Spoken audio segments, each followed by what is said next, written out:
we interrupt the regularly scheduled Sunday evening programming to bring this a special one-shot adventure that I have prepared. I've actually had this prepared on one level or another for maybe like a year and a half. Does that sound about right, Josh? That's crazy, but it's probably something like that.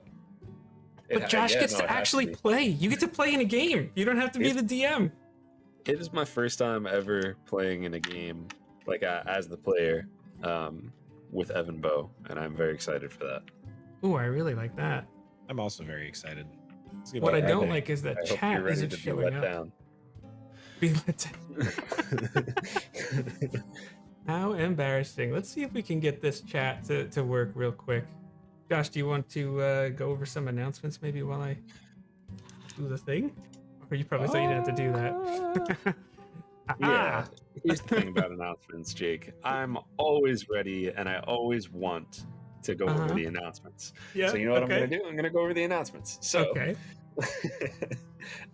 if you like this overlay that we have up here, well, it's brought to you by ttrpgoverlay.com. You can find that in the bottom right-hand corner on this screen. So check that out. If you want to get literally the exact same one or something like it, you can find it that way as well. There's some free stuff on there. There's some paid stuff. All of it is worth, whether it's worth none of your money or worth all of your money, it's worth your time. Let's see, latest JNJtabletop videos. JnJtabletop did a video this week titled, "Are D&D characters heroes or adventurers?" And I think if you want to know the answer, you should probably go ahead and over to youtube.com/JnJtabletop and maybe check that out. But yeah, no, he just kind of went over, does a D&D character have to be a hero, or should they just be someone ready for adventure? Do they need to be heroic? All that kind of stuff. This is a fun conversation. Definitely something worth discussing.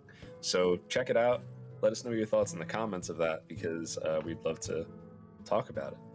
Upcoming videos, we're thinking about doing like a specific feats for specific build / character type thing.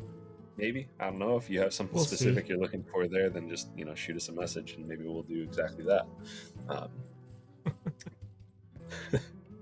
did it. I got chat on the screen. I did it. I have won D&D. Proud of you, guy. Yeah, that's the other thing for tonight. Chat is the third player. Yes. So you all will be a level 20 bard. So controlled by every member of chat. So just I don't know, don't break the game. Don't break the game. One thing we didn't do, because clearly we have this like laid out really well, is we never introduced Evan. I don't think we did. You just asked me for announcements, so I was like, all right, I'll start announcing. I'll do it. So this other nerd in the bottom corner, his name is Evan. He has beautiful long locks, and he is waving awkwardly. Hello. And yeah, you usually know him as playing Echo, the halfling Way of the Open Hand monk on Ancient Relics and Hokey Religions. But not today. Not today. Not today. Should I say who I'm playing today, or are we going to get to that in a minute? It'll be soon. So, all right. Yeah. But yeah, I mean, like Josh always says, clip your favorite moments, because that's fun. There's no recap because these people, these players, these characters, they don't exist yet until we start the game. But that's a thing. Yeah. These people. I'm excited. Yeah. So yeah, I guess we could kind of get started. I mean, I think that makes sense. The last time I was a player with Jake as the DM was Dragon of Spire Peak, which was 2 years ago. Just okay. I think it's been 2 years since I've done this. This is going to be fun. This will be very fun. But let us take for a moment, Josh, Evan, I want you to think of what your characters would normally, what's their evening routine when they're getting ready to go to sleep. So that's just for your own mindset, really, more than anything else. However, the last thing you remember was falling asleep. But you now find yourself lying down in a cool meadow at night. Pale moonlight shines down on you, providing enough light to see treetops swaying in the cool breeze. Evan, I don't know if this next statement applies to you, but you inhale the crisp air. At first, it's refreshing. And after another breath or two, you smell smoke. So, Josh, what does your character Dolan do, and what does Dolan look like? So, Dolan is he's your classic stout dwarf man in chainmail armor, the big old shield, almost as big as he is, the big old axe, not as big as he is, but still big enough. Would if he could, though. Would if he could. Yes. Yeah. He's got his long beard, not a crazy amount of hair on his head. Pretty actually clean shaven for the most part. He goes, what did you say? He smells smoke? Is that what it was? Yeah, just at first it's like it smells very clean, crisp, and the air is very like just pleasant. You're kind of like, I don't really know what's happening, and then all of a sudden it smells something's burning.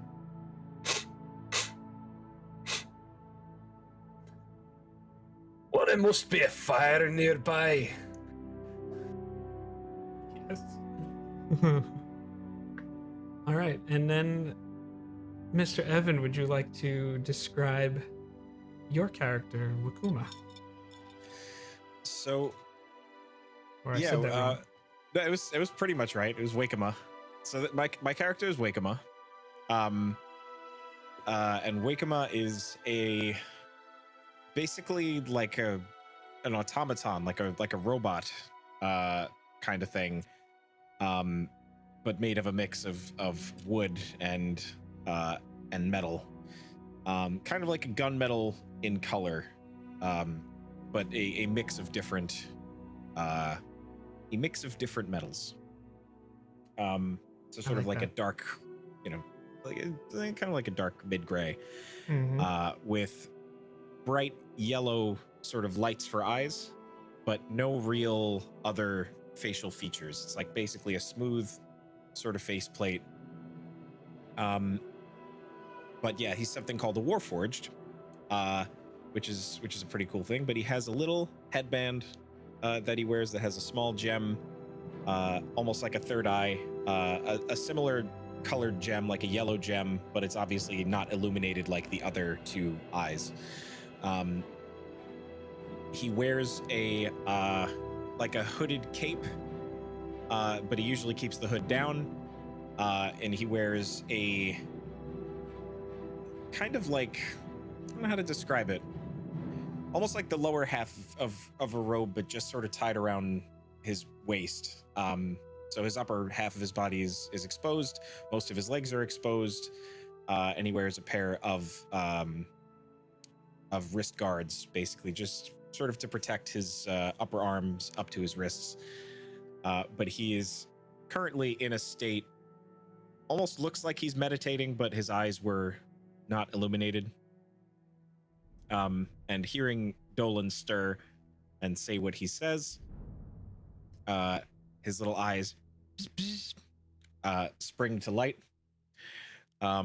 His head turns slightly towards Dolan, and he says, so I'm assuming that Dolan and I know each other and have probably been traveling for a little bit.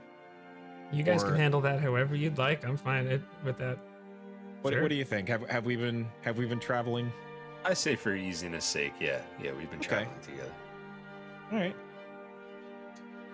So what was it exactly that Dolan had said? He said there may be a fire nearby. There must be a fire nearby.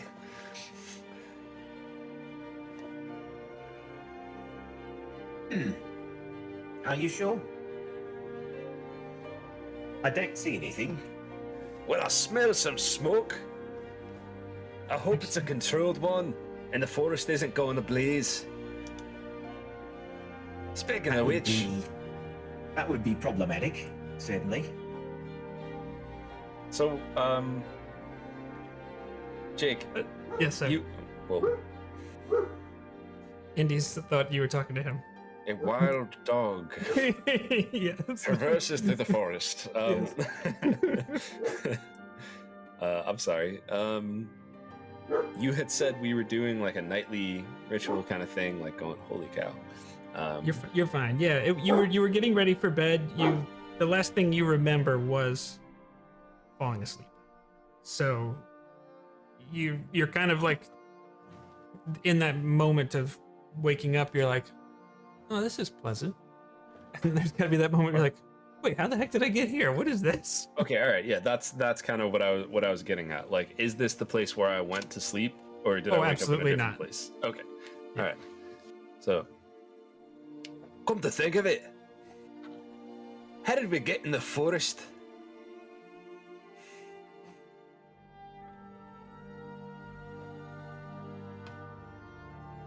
Oops, sorry, I was muted. Wake him up, puts a hand to his chin, and he kind of tilts his head quizzically. Affirmative. This is not the location that we had fallen asleep. It's at that moment, once you both roll a perception check, this is just to see who notices the higher number. Okay. Perception. I'm good at perception. I'm good at perceiving things. It's a 20. It's a 16 for me. A Okay. dirty 20. So, Wakema, as soon as you say that, you see what looks like kind of some kind of like a light. Easily could be a fire in the distance, and it looks like there's enough moonlight too where you see there's black smoke starting to Okay. drift, and you're in the direction. Like again, you can tell me about your sense of smell and if it's there or not. But for Dolan, it is getting stronger. The smell of smoke. So I'll say then, immediately after saying this is not the location we fell asleep, Wakema's head does a quick 360-degree turn, just like zzz, I love that. Yes. then turns right back to Dolan. Confirmed. There's a fire. Shortly that distance. Points a finger over that way. I'll never get used to that. All right, well, I guess we got time to figure out how we got here since we're already here. I want to go check out that fire and make sure it doesn't spread.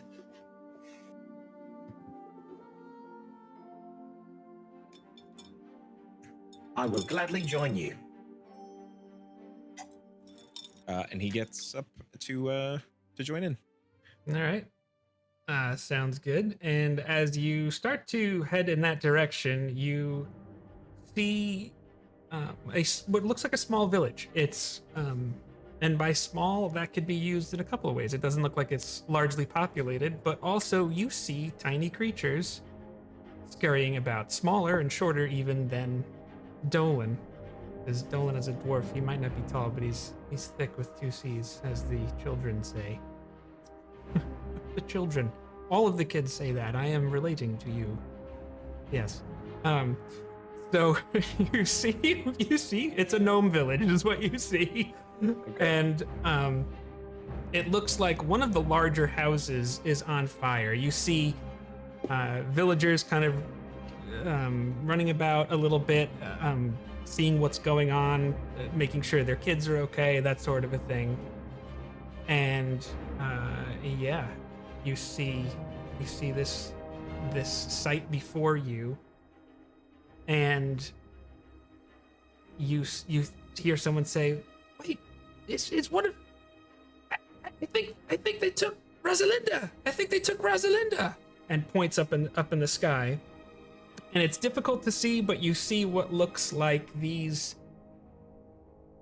small, maybe gnome-sized, maybe a little bit larger, winged creatures that, and a couple of them look a little glowy, not like maybe like embers in a way, but these winged creatures, and it's hard to tell detail from how far away they are, but they are flying away, like, you know, up and away. And they're this very house is far also- away, huh?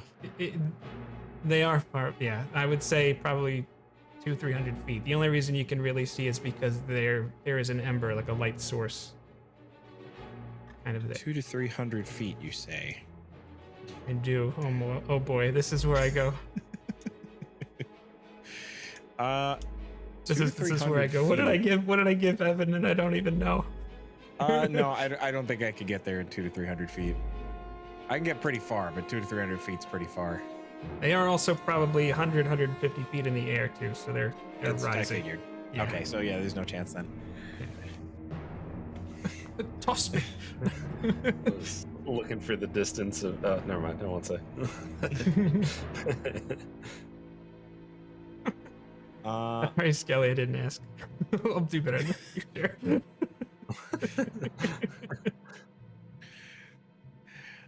So, what are you both? We'll say, what are you both thinking in this moment? Seeing the tiny creatures, Wakema would probably be trying to want to help them. I think that would be the first order of business. Make sure they're okay. Okay. Is your attention focused just on the gnome, the villagers scurrying about? Are you anything specific in mind? Well, yeah, I think Wakema would run up to whichever first ones like he would see, and he would say, Hello, small people. Are there any of you in these buildings? One of them kind of just turns and looks and does an absolute double take, like, oh. I should also point out, because this didn't come up, Wakema is about 6'5". I had to roll on a table for like a size Ooh, modifier yeah. to see how big they are, and yeah, about Nice. 6'5". Very cool. Yeah, I think the difference in voice and the imposing stature very much, you know, looks like maybe the equivalent of a gnome teenager or so. Got scruffy mottled hair, kind of, you know, all that, and definite bedhead. Just says, oh, well, that's Rosalinda's house, and her assistant might be in there, maybe. What's she doing up there? Who are you?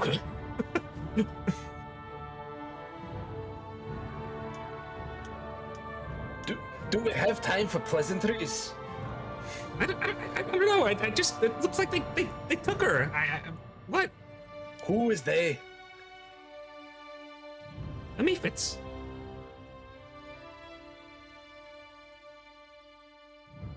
Did you say Mephits? I did. Interesting. Does that term ring any kind of a bell to either of us? Like, does that mean anything to us? Sure. Roll history, nature, or arcana. It does Why ring a not? bell. If me fits, me sits. There it is.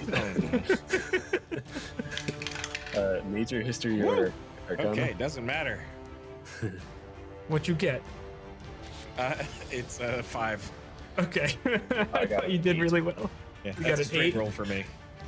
You feel like you may have heard the term before, like it's some kind of creature, but it's more like, I think I've heard that word before, kind of a thing. You know, the little things that flew away. He just kind of points up. I see. Well, currently, are the Mephits or the fire more of a danger to you? Looks like the fire. Then I shall begin dealing with the fire. Oh. And a dog barks in the background. So what does Wakema do? I think Wakema would start probably running to, I guess, the house that he had pointed to initially. It is just the one Rosalinda's that's house? on fire. Okay. Yeah. So yeah, he would run to that house. He would start preparing Ray of Frost. Not really sure if that would help the situation, but probably better than nothing. We're gonna handle this scene a little differently. I feel like this is a page out of Josh's book. Yeah.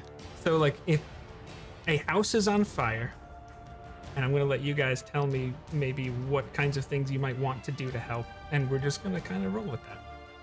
I have nothing specific in mind about this house being on fire, so use your own imagination. So you want to use Ray of Frost to be able to maybe help put it out? Is that your... Basically, that's the intent. At least like around, let's say, if the door is inaccessible, I should say, to try to... I think he would know that Ray of Frost, that's not really an intention of it. Like it's more of like something to hurt things. But maybe it'll do just enough to like lower the temperature enough to make things not be on fire in like a certain area. Okay. So basically, as he's going, would just kind of keep doing his little... Yeah, gotcha. All right. Josh, do you have any thoughts about what Dolan is going to do? What are the what are the little people doing about it? Are they trying to do they have any sort of infrastructure in place? Is there is there a fire department? What's going on here? Little Pikes, like fire truck like coming nearby or something? Like you don't see any. At least not yet. Okay. At least not yet. Is there water close by?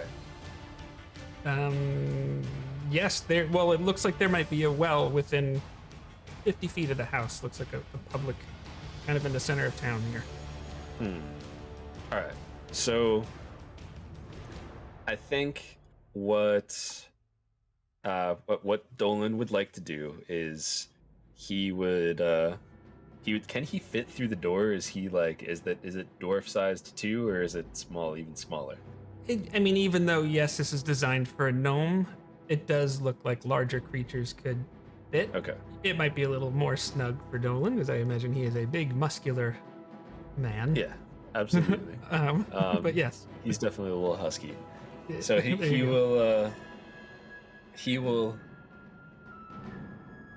will look to the small person who was like, "Who are you?" and he'll just say,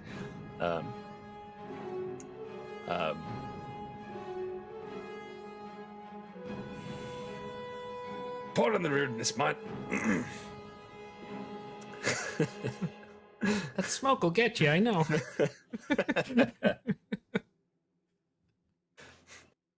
My name's Dolan Dipfender, and I'm gonna go in that house and I'm gonna see if anyone needs saving.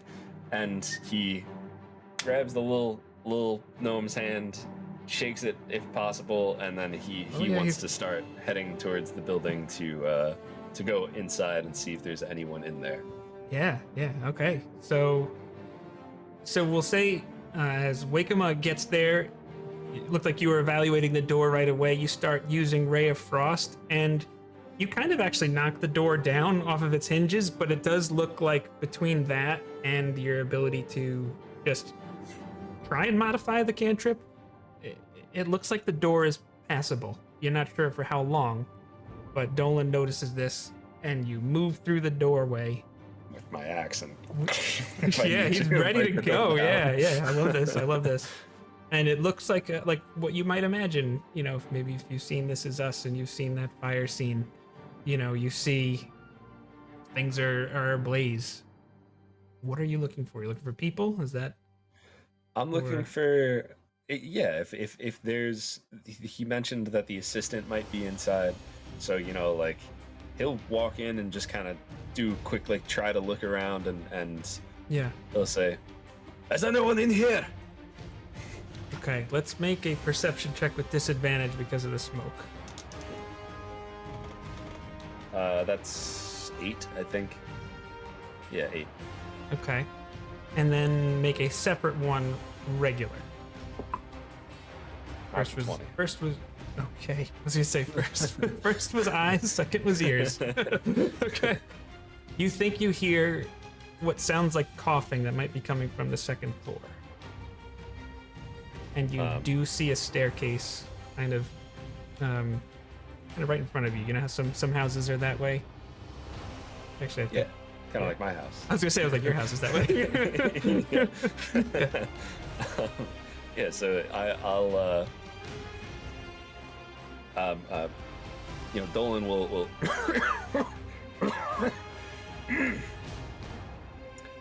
wake him up.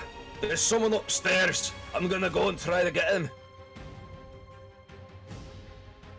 And he'll head upstairs if he can. Sure. What does Wakema do? I think Wakema would like to try to do a similar thing, but I don't know if he notices that. Well, you know what?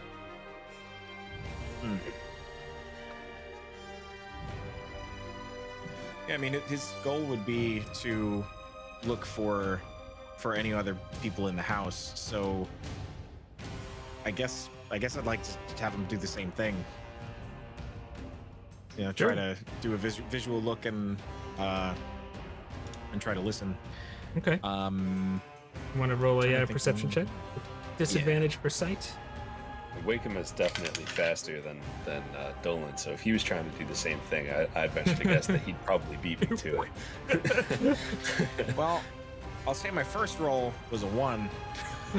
So Okay. let's see what the other one would be. Yeah, it's not much better. So the vision, not so good. Oh boy, not good rolls. The hearing would be an 11. Okay. So as soon as Wakema walks in, Dolan takes off up the stairs. Wakema sees what looks like off in the other corner of the house, with which seems to be a little more on fire than the front of the house. It looks like the second story is starting to collapse in that side. It looks like a beam crashes down and the ceiling starts to come through, and in the midst of all that chaos is kind of why it was so difficult for you to see and hear. It just, your attention immediately grabbed there, so you didn't hear or see any other people. Dolan, when you get up to the top, you see what looks like 3 doorways down a narrow hallway. A little uncomfortable for you to walk through, but still you can do it. One of them, two of them, one at the end of the hall and one on your right, both look open. Okay. Do I hear anything? So I would be like continually like shout out if you could hear me, I'm coming for you, you know, like that kind of thing. You just hear more coughing, I think. Okay. As if maybe they were trying, but just getting it's not able to really produce sound. Sure. Do I have, like, does the coughing give me an idea of which direction they might be in? Yes, roll a perception check. Let's see. 9. You're not entirely sure. The door on your right is first. You're pretty. Oh, I should say this. You're pretty sure it's not the closed door. Okay, so I'll go through the one on the right, whichever is closest. Okay. Well, actually,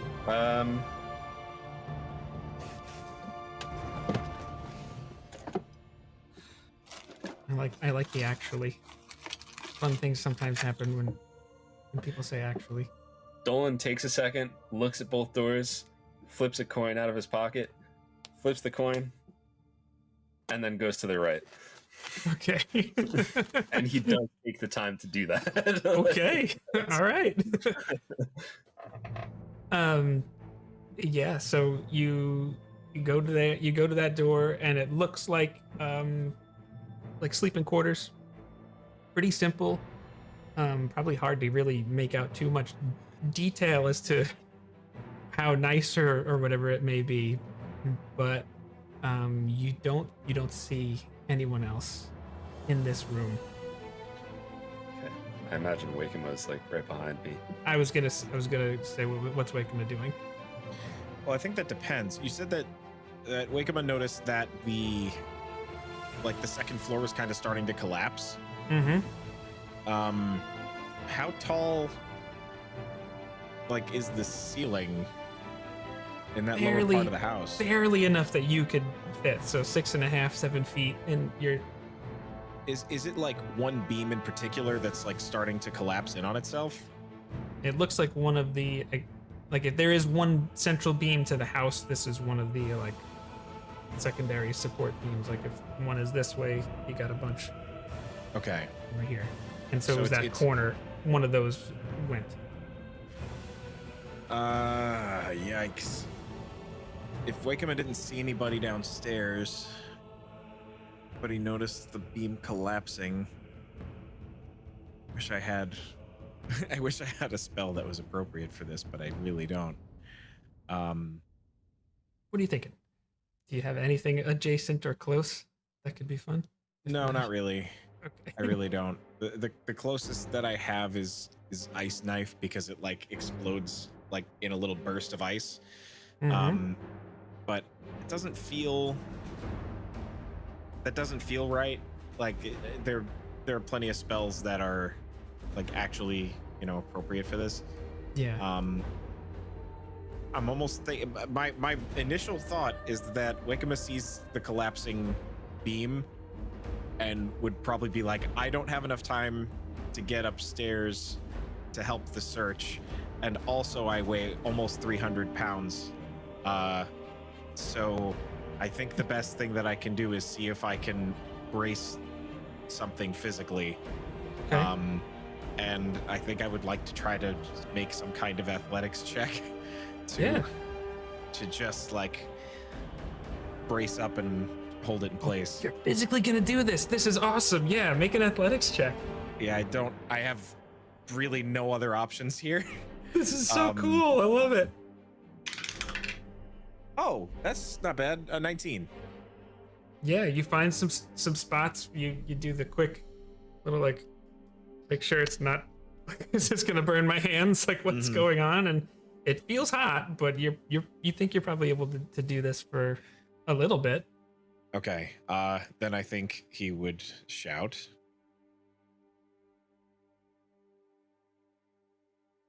Dolan, hurry up, please. I can't hold the floor up forever. It is going to collapse.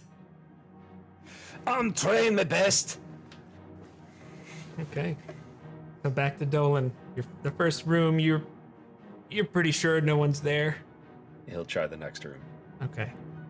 You get there and it looks like another bedchamber, but you see what looks like up against, kind of right next to a dresser, maybe up against the closet. You see what looks like a gnome, charred face, coughing, like kind of reaching out to you, like and looking for some help. And then you see also in the corner of that room looks like where the floor collapsed. Is there a window in the room? Yes, part of that collapsing opened up a nice big hole in the side of the house for you too. And does it look like so? All right. So I mean, Dolan will go grab the gnome, say, "I found her," and or whoever. Yeah, he'll say her. You're not sure. You're not sure at this point. So you're gonna be all right. Does the way back seem safe, or do I think it would be a better idea to just jump out the window? I think it looks like going back is such a bad idea. The fire looks like it's spreading. All right, hold on tight, and he'll just jump out the window. Yeah. And he kind of like, tucks this person in. Just behind his shield and everything, and slams with his shoulder through whatever he might need to break through if there's anything, and kind of like if he's not gonna stand, if he's not gonna like be able to like land on his feet, he's gonna try to land on his back to protect this person. Oh yeah, okay. So okay, this is awesome. So we pan out to the camera, to the crowd that has surrounded the house, and they hear wood cracking, the fire is blazing, and they hear indiscriminate shouting, not entirely sure, definitely strange. One of the voices is very strange and foreign to them. And then all of a sudden, they see this knight in now glowing, shining armor run through, jump through the flames, make an acrobatics check just because this will be fun on the landing. Oh boy. Yeah. I was hoping for athletics. You don't hear that often. That's so true. That is a 14 acrobatics. All right, so the way this works is you kind of, the gnome kind of is, kind of like this around you and just trying to hold. Mm-hmm. And you have the shield there, and you jump through, and you realize you're like, I got this. And as you're landing, you kind of like just tumble and roll once, and you use your shield to like protect the gnome that you just saved. Yeah. And like you kind of just like pop up, and you kind of look around, and like every gnome is just like, what? Like just like they're just like it's awesome. Like they all are just like oh my gosh, and it's like the tumble, the stance, everything. You're just like, this is cool. Like, hey, well, you've almost never been that graceful in your life. I would like, there would be a moment of like, huh, and then like kind of turn back to the building and say, "Wake 'em up, get out of there!" I'm coming out of the building now. And Wickmo will release the beam and immediately try to just book it out of the front door. Mm-hmm. So on that side of the building, Wakema runs out, and as you let go of the beam, you notice it started to collapse. And you see these 3 gnomes with which the only thing I can equate it to is like the safety patrol when you're in elementary school. Like the orange belt. And they each just have a flask, and you're like, what the heck is gonna happen here?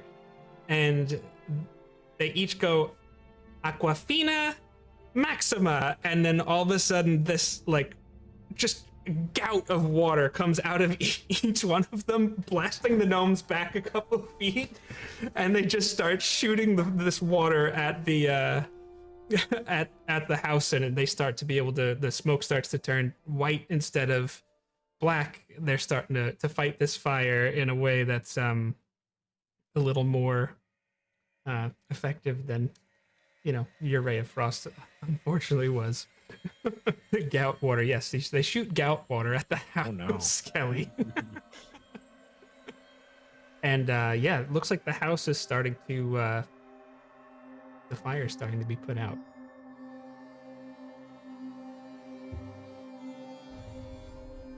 Does anyone know if there was anyone else in that building? So on your side, that the kid that you were talking to, he walks over and is just like, it was just the 2 of them. Did your friend get out? I heard cheering, actually. Maybe they got out over there. I heard a lot of yelling, and then my friend yelled at me to leave the house. Okay. That was one of the coolest things I ever saw. Then you must have not seen many things in your life. Presumably that was a compliment. My apologies.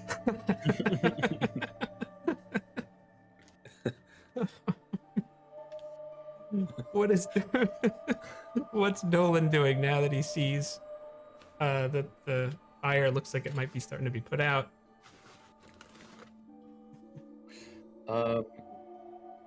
He kind of like, when he sees the gnome fire department, he just kind of like is like, better late than never, I suppose. And he'll go and is there any sort of like, well, how does this gnome that I ripped out of the building, how do they look? Like they've seen better days, for sure. Like I said, like a lot of charring on the face, but after a moment of just kind of like, it's more soot than it is actual fire damage. Sure. Seems a bit woozy though. Okay. So like they don't look like they need healing?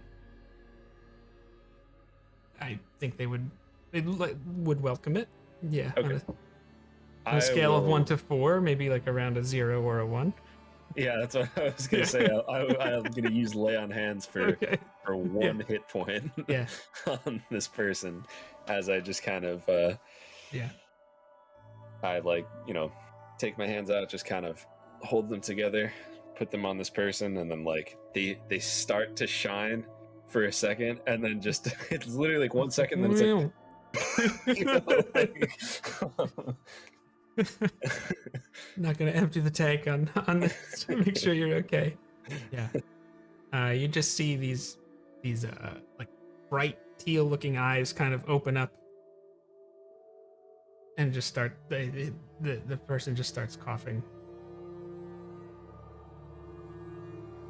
Looks like he's trying to say thank you.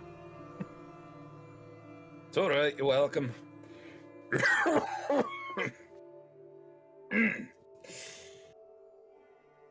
Has anyone seen Wickama?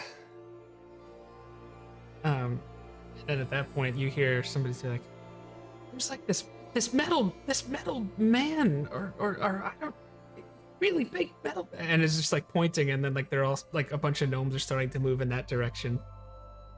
Like they look like their attention is all over the place, but I'm pretty sure that's where Wakema is. I am technically not a man or a woman. I do not have any pronouns. Oh, okay. They're just like, okay. Like, and at that point, there looks to be like there's a crowd that is gathered around you, but there is also seeming to be a break in the crowd where it looks like one gnome in particular is making their way towards you, and you see approach. She looks older, comparatively speaking. Probably in her, like the human equivalent of someone in their later 50s, I would say. Dressed in it's nighttime, so it looks like a robe of some kind, but does look a little bit nicer. And she just says, oh, what has happened here? What has happened here? And who are you? And as she clearly is talking to both of you.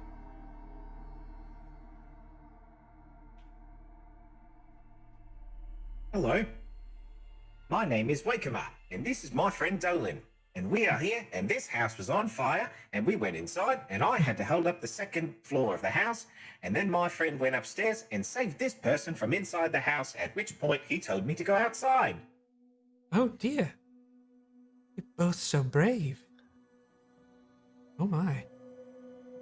Is anyone else hurt? Is Rosalinda here?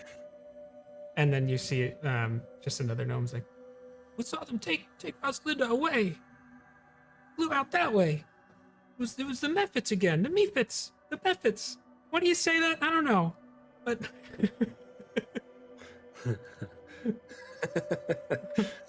the New York Mephits. Anyways, Oh no.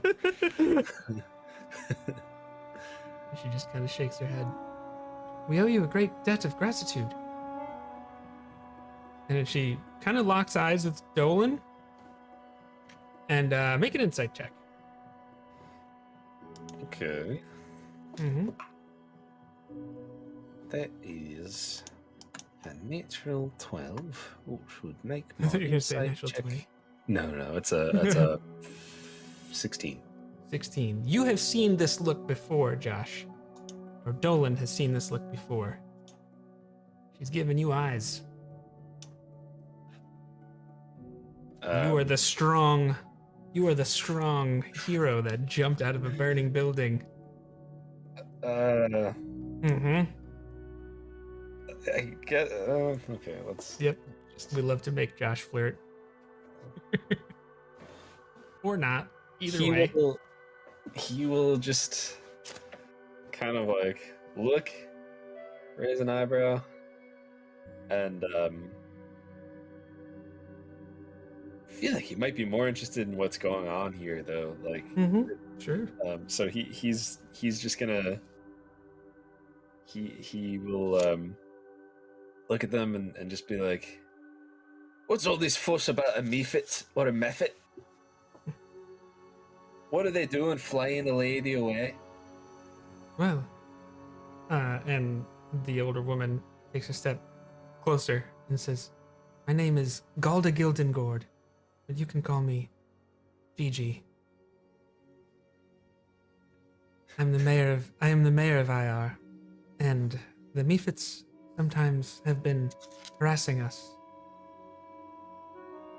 because, well, Rosalinda is a powerful wizard, and she has a lot of arcane knowledge that the master would want to take advantage of." The master. That's right. Your master? Oh no. Not at all. She's no friend. No friend of IR.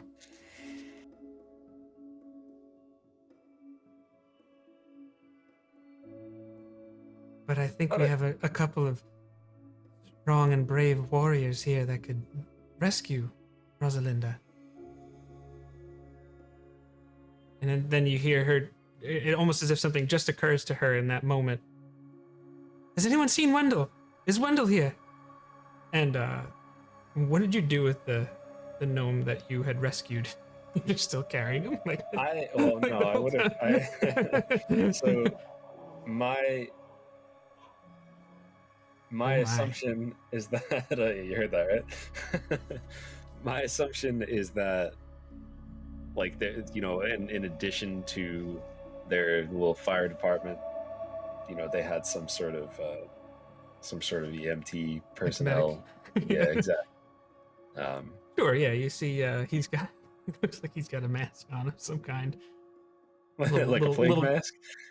No, yeah, with like it's a little glowing kind of stuff. Looks like he's yeah.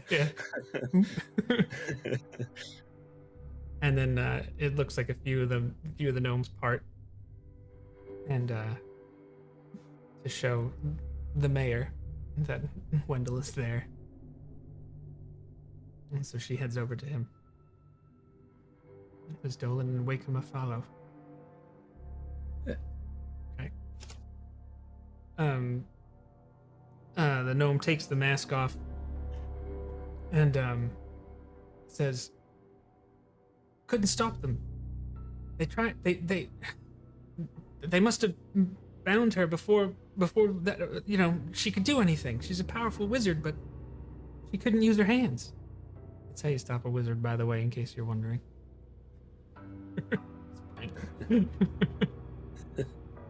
Before I knew it, the house was on fire.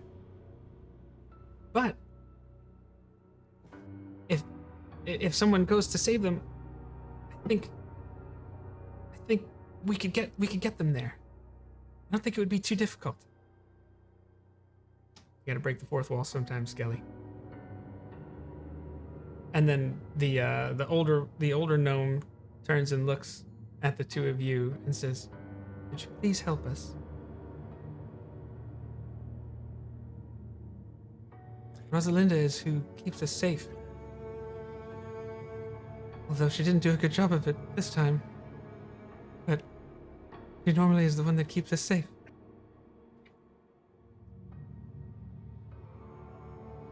Do you mind if I ask, where are we? This is the village of IR. You're not from around here, are you? You have no idea. You've never heard of that before. Even in even like when you were looking at the stars in the sky, you're like, yeah, I don't know if I've even seen formations like that before.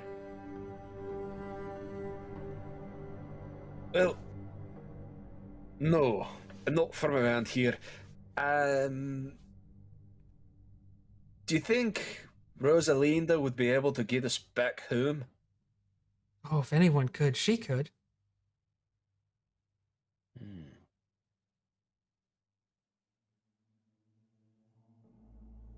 I look at Where are you Wakema. from? I look at Wakema. I do not want to be here anymore. Let's see what we can do to help these people. We are from a land far away, the name of which I do not remember because we did not establish that ahead of time. I love that.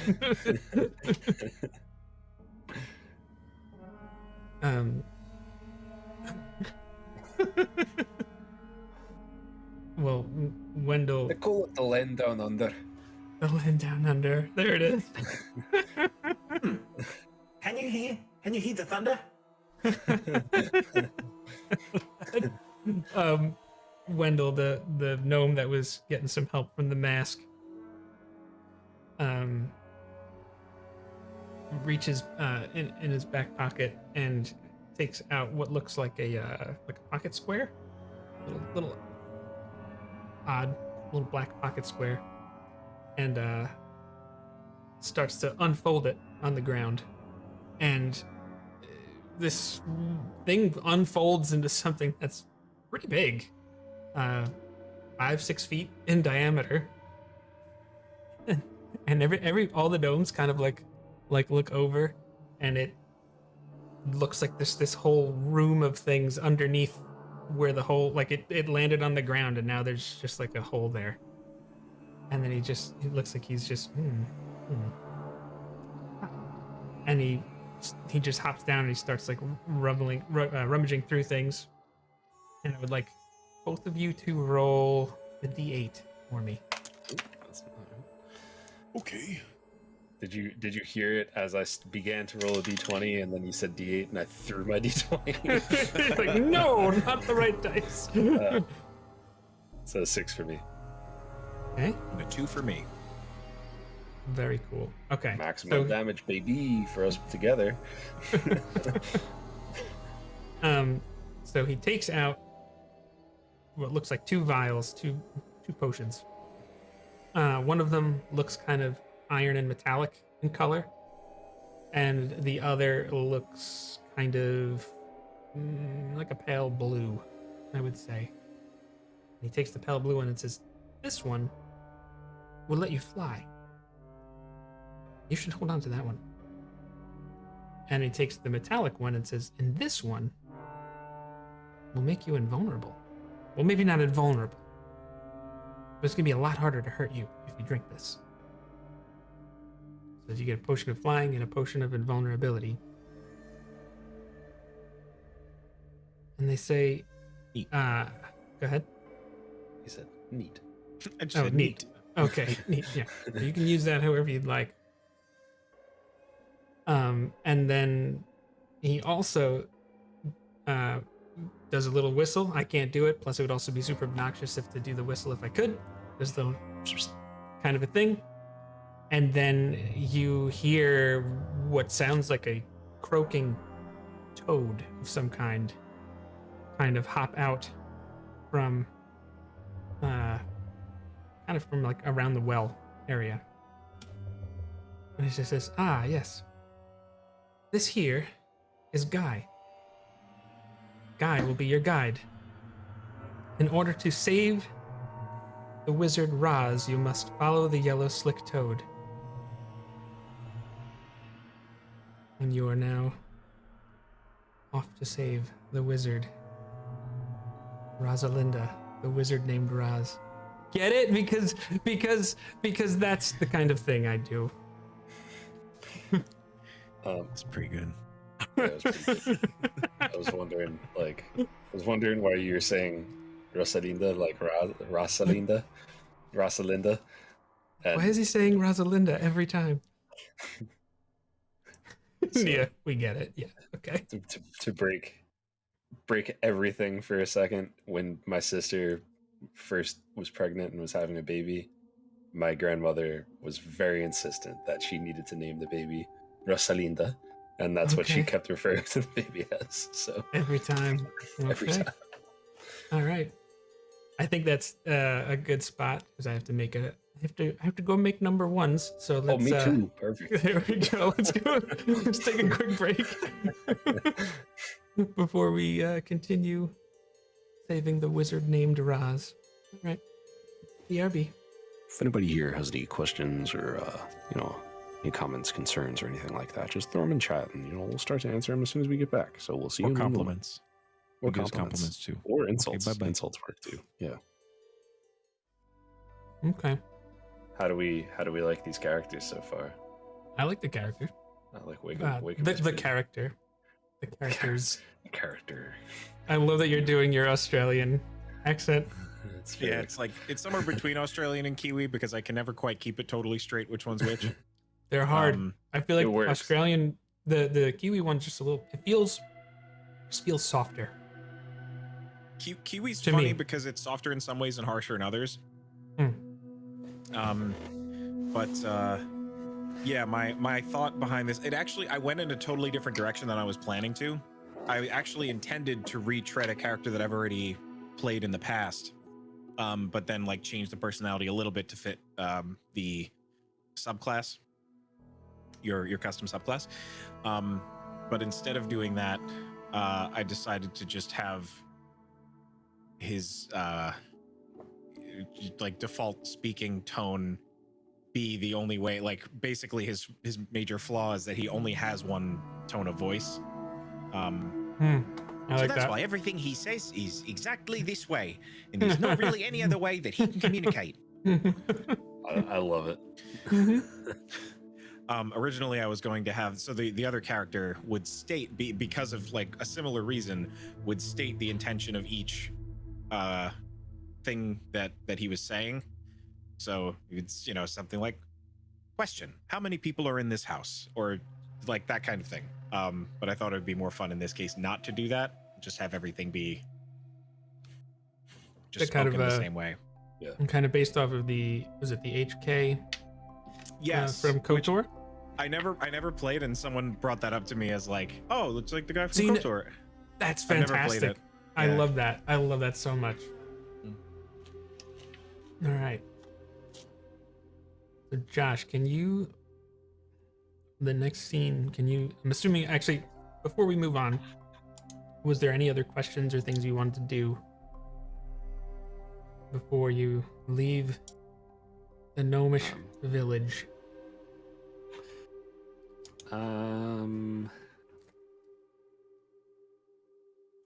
I would say probably, yeah. Hello, Hey, Paladin. Paladin. Hello.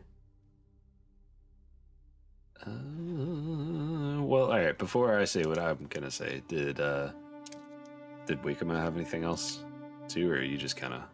No. All right.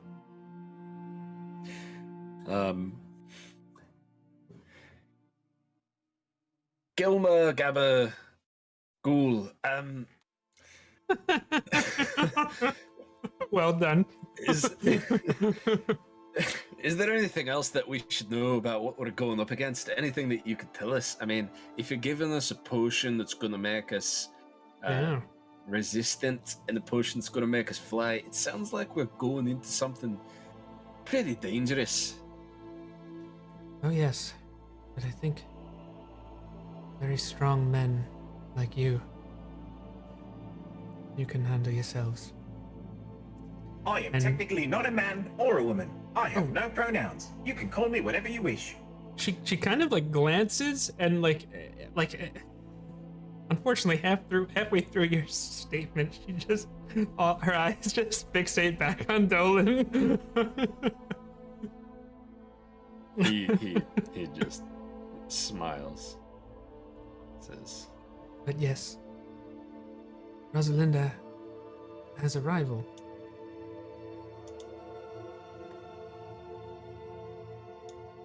Someone who's always been jealous of her. Probably trying to steal her powers.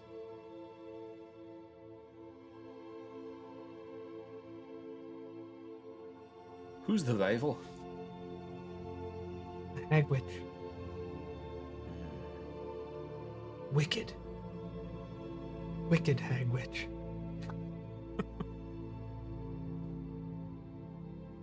name is Jacynthia. No, I didn't just make that up. Excuse me. Jacynthia. Lady, and we're running a one-shot.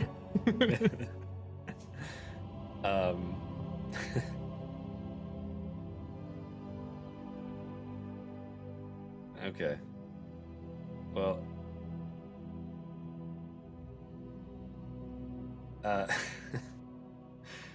Okay, Dolan will just kind of look to her and just say, "Well, I'm sure we can take care of it." I have no doubts about that. He gives a little eyebrow raise. All right. Well, time to follow the yellow something toad, right? You hear a little croak come from from Guy, the guide, yellow slick toad, and just starts hopping off in a direction, which looks like it's headed towards a mountain range. It seems fairly close by. He starts walking in that direction and then stops, does an about face, and just says, "Do you have a brewer in town?"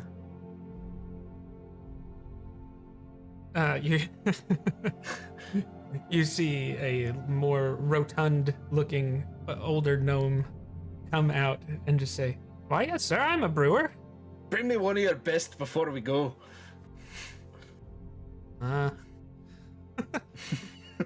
Reaches out from behind his back.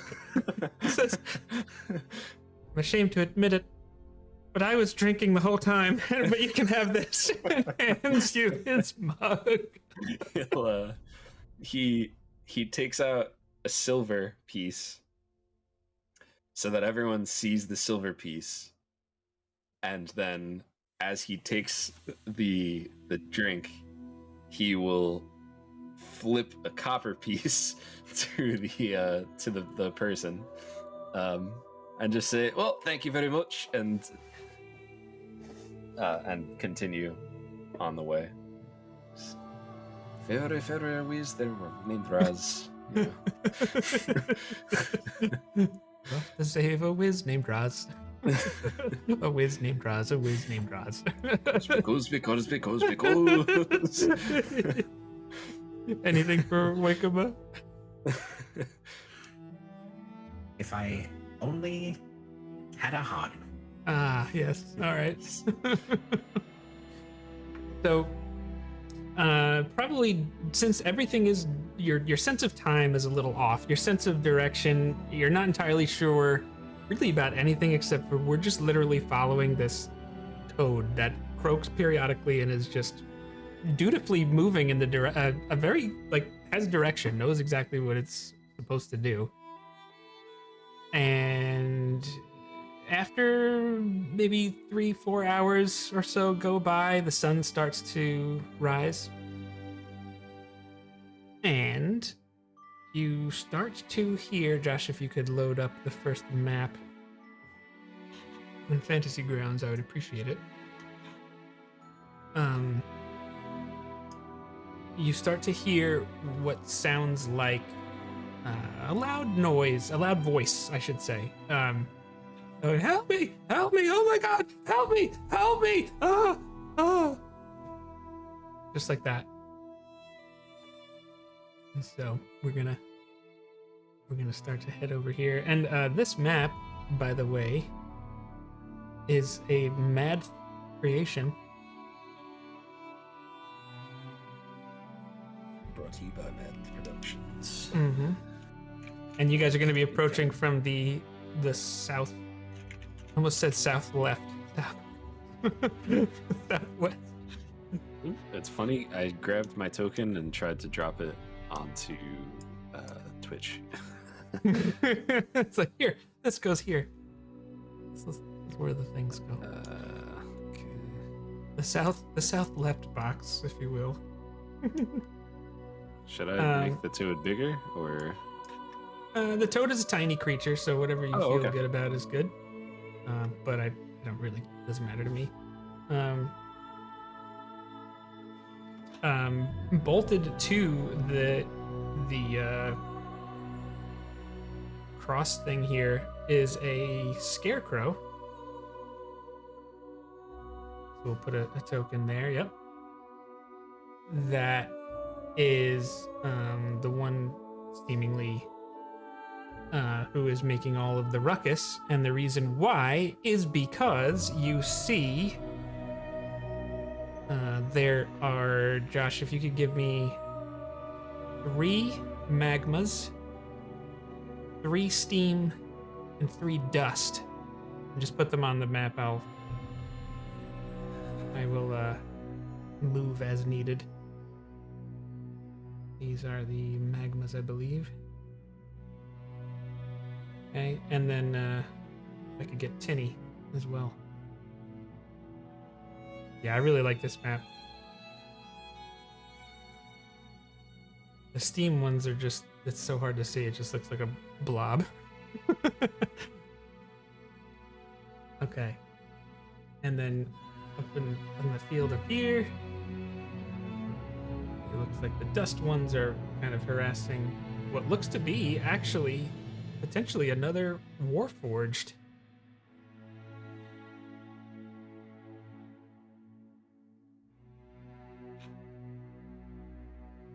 And it looks like the scarecrow that's bolted to this cross makes eye contact with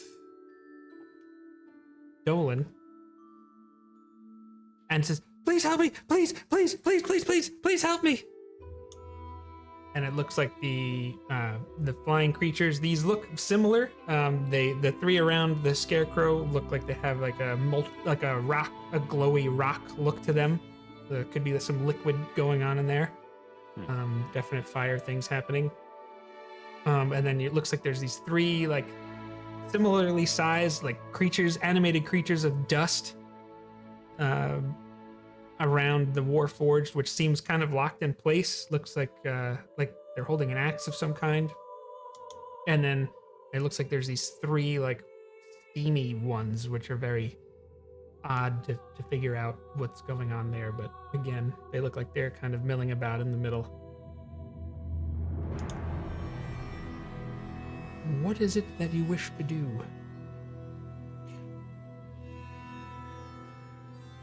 I mean, we don't really know any. So we know that these creatures are of the they're the enemy. We know that they're the enemy, right? Like that's, they definitely, yeah, they certainly match what you would think would be serving Cynthia.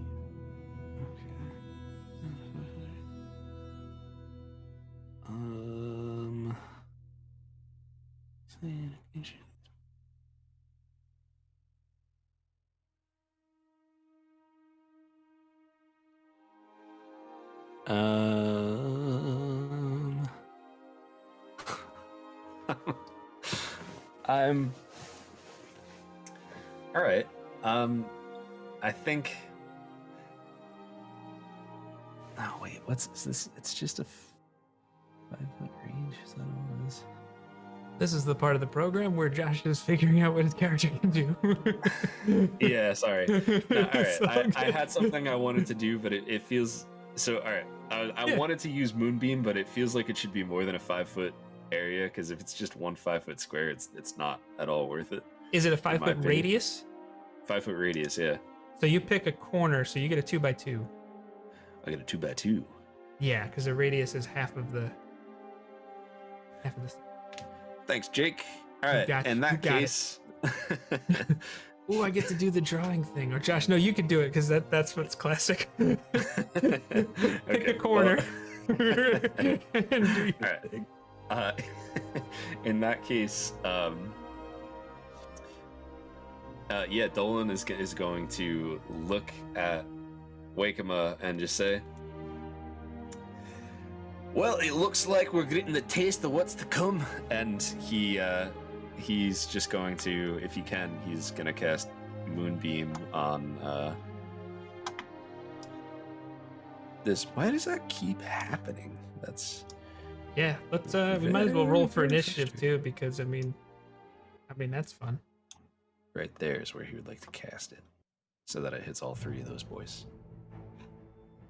Yeah, that'll do.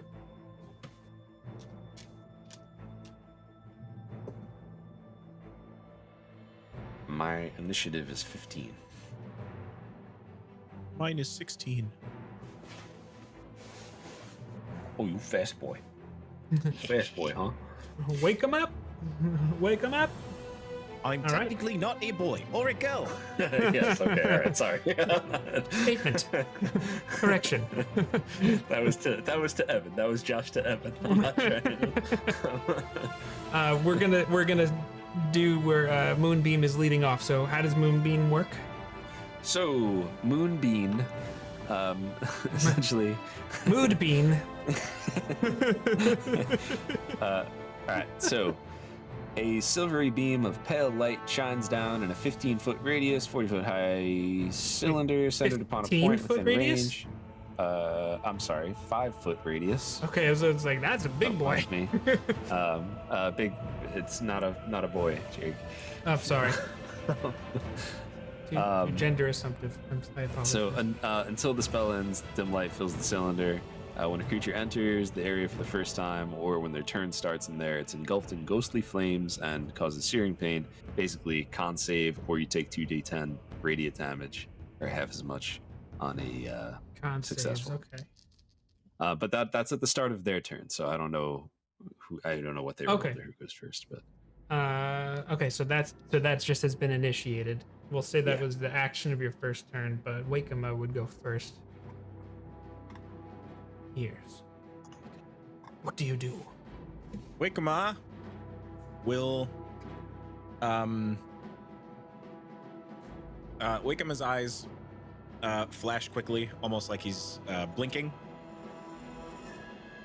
and then turn off for just a moment. He'll strike a martial pose, almost like what you would imagine like a water style of kung fu to look like. Yes. And he will begin chanting a mantra and entering an arcane trance. So I'll use my bonus action to activate my arcane trance as part of your fantastic Way of the Arcane Disciple monk subclass. So the arcane battle trance gives me all sorts of cool abilities. And as indicative of the evocation discipline that I have chosen, I have struck the cold stance, indicative that the style of martial arts that he will do will invoke cold into his attacks. So, Let's do it. After striking that pose, Wakema will pull the staff, the +1 staff off of his back, quarterstaff, and will rush toward these flamey-looking magma critters. So let's see, there's 5, 10, 15, 20, and will attack with the staff. Let's Do do you want it. to do that? yeah. Ooh, 22. Yeah, let's do it. Oh yeah. All right, so that. All right, so now I get to roll a bunch of damage because you're wild. Oh, I should have mentioned I was two-handing the staff. I always. Whatever. Unless there's a reason not to. Yeah. That can be assumed. So, lots of stuff gets added now because of this. So because of the evocation trance that I am in, I get to add a D4 damage of the element of my choice. So I'm going selected to roll cold. a D8 plus a D4 plus I get to add a little extra damage of force. Oh boy, this isn't it's not very good. So that's 6 plus 4 dexterity plus 3, right? It's proficiency bonus, right? Yes. Proficiency for force damage, yeah. All right, so it's a lot of damage. So it's 10 magical bludgeoning. No, 11 magical bludgeoning because it's a +1 staff. Yeah. 3 force, 1 cold. Okay. Yeah. So you just you come right in, and as soon as the staff connects with this thing, it just kind of like breaks through, and then this like burst of molten lava just kind of goes. I'm gonna need you to make a dexterity saving throw. That's fine. I'm sure you'll do just fine on this. I wish I was 1 level higher. Yeah, I bet you do. Dexterity saving throw 17. Yeah, you succeed, and the damage is very poor. You take 1 fire damage because you succeeded instead of 3. And Josh, can I delete this token? I can I? Yeah. Yeah. Boom. And it's safe to say that looked like all adjacent squares, about a 5-foot range of that Okay. happened. That exploded. Explodey bits. Yes. Okay. Okay. I have an extra attack because I am level 6. Sure do. So the second attack of my turn, he'll just follow up and do the same thing. Okay. So let's see if we hit this Magmar. 23. No, sorry, 25. Two Yes. That'll do. Bad damage. 3 plus 5 is 8. So 8 magical bludgeoning, 3 force, 2 cold. For a total of what, 13? Yes. Make another dexterity saving throw.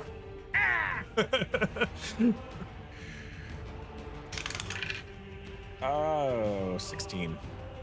16 still succeeds, so you only take 3 fire damage as Okay. some molten rock and embers hit your. You're basically just wearing a loincloth, right? Is that the. More, yeah, it's more like a, I don't know. It's like the back of a robe. It's like a belt Okay. that hangs. That's a good way to describe it. It's like a belt that hangs down around his legs. Okay. The characters always have weird fashion. There you go. Yes, you got this one too. So I don't know if you have any more movement because I used your bonus and that was your action. I do have some movement, so Okay. I think Wakema is then just going to take a few steps to the side and Yeah. just sort of just pose ready. I'll say I that love his that. chanting probably also sounds quite weird because he only has that one like tone of speaking. So he's like speaking in another language. It almost, I would say, probably is Sylvan that he is chanting in, but he's got his, you know, his tone of voice is very weird. I love it. I love it. All right. Next up is Dolan. All right. So you used your action to cast Moonbeam. That's true. All right. So if I've already used my action, then I suppose. Ricky? Yeah. Yeah. All right. So I guess I'll just kind of just mosey on up there then. Okay. But you still have your bonus too, of course. Yeah. I don't know. Like I have a couple bonus action things I could do, but like nothing. You know. Nothing Okay. crazy. So. Okay. Ooh, cool. I just found out something I didn't know I have. That's very nice. Always fun. Because the one thing I did, I decided was a bad decision, but now I know that it's not as bad of a decision as I thought it was. So I'm just gonna stand there. Well, I guess let me ask you this question, Mr. Jake. Can I free the scarecrow dude with my bonus action, or is that gonna take more time? Like you just want to do like one little. Whatever I would need to do to. I mean, he to- looks like he's kind of bolted to it. All right, so that's gonna take time. So yeah, if clearly he's sentient, so Yeah. you're either gonna cause damage or yeah. Ah! All right, so Wait, you know what? I'm sorry. Let's see. okay.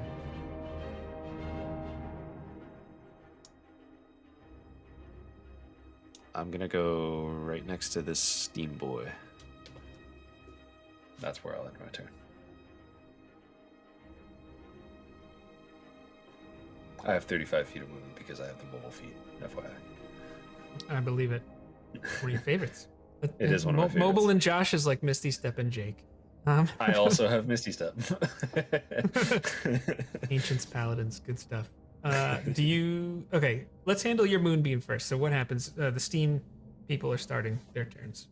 Okay, all right. So then they would need Con? to make a Constitution saving throw. Okay, so 2 Steams. All right, one got a 18 and one got a 7. Okay, so the 7 fails, the 18 succeeds. It's going to be 2d10 damage. So let me just roll 2d10 here. All right. So the failure takes 9 points of radiant damage. Okay. The success takes half that. 4. Okay. And that's We it. can handle the dust now too. It's fine. Okay. You said that was a con. Yes, sir. Yeah, 5. That's a failure. So the dust will take 9 damage. Okay. So yeah, just Good.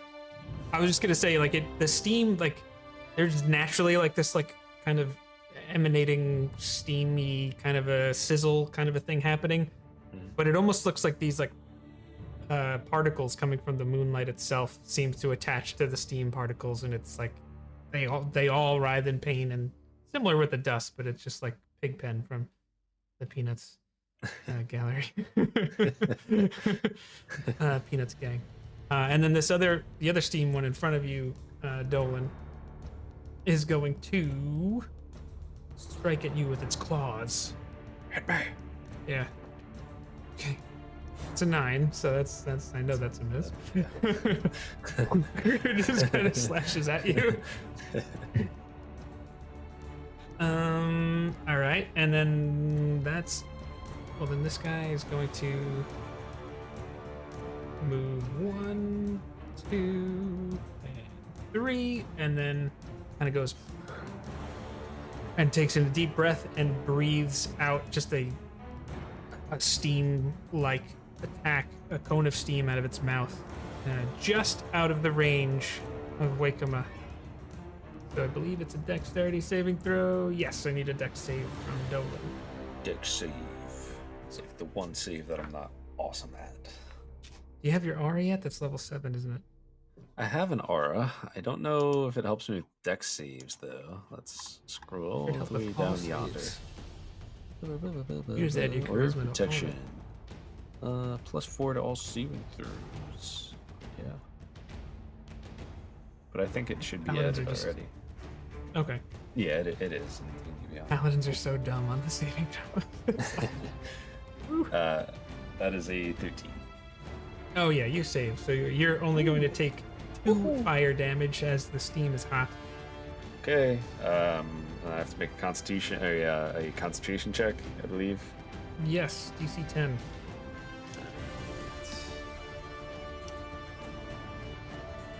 Yeah, that's a natural 18, so I think I'm right. You definitely are okay. This other steamy one is going to fly 1, 2, 3, and do the same thing with its cone on Wakema. I need a dex save. That is 19. Yeah, you're fine. But it's steamy. The steamy steam is pretty hot, so you take 3 fire damage. Okay. All right, and then after that goes the magma. Going to take a hover in place. 1, 2, almost like a glowing Watto. Yes, Nubian, Wakema. Yes, I see this here. Huh? He attacks. That's gonna be a miss. That's a 14. I'm sure you're better than that. My armor class is 18. Yeah, no, it just this scratch, this like white hot scratch comes your way, and it just kind of like it's metal where some of your metallic, that gun metal, and some sparks fly off, but that's about it. The other magma ones are dead. And now we go to the dust. Well, that's fun. This one's going to fly over here. 1, 2, 3, 4. This one's going to fly around here. And they're just all about going after Dolan. Oh, that last one just walked right through. That last one walked through the moonbeam. Ooh, let me make a perception check to see if it noticed. It did not. It did go right through. All right. Totally, Con save, right? That's true. That's an 8. All right. It's gonna take. Man, it's gonna take 8 radiant damage. Okay. I really have like a love-hate relationship with. I think that's probably all right. We'll talk about this another time. But Okay. So yeah, he goes here and you just hear him go. And he goes, Wah! And flies here. We're gonna just make 3 attacks. And since you're kind of getting surrounded there, they're gonna have advantage. But not to worry, your AC is rather good, I'm guessing, with that shield. Well, that one might hit. Well, yeah, that's a 22. I'm guessing that one will get you. yeah, it's Second one, definitely not. Third one is a 15, which I'm sure is a miss. So just one of them. That is going to be 5 slashing damage. And that's going to bring us back to the top with Wakema. Do I have to make another con save? Yes, DC 10. Yeah, it's natural 12. So. Okay.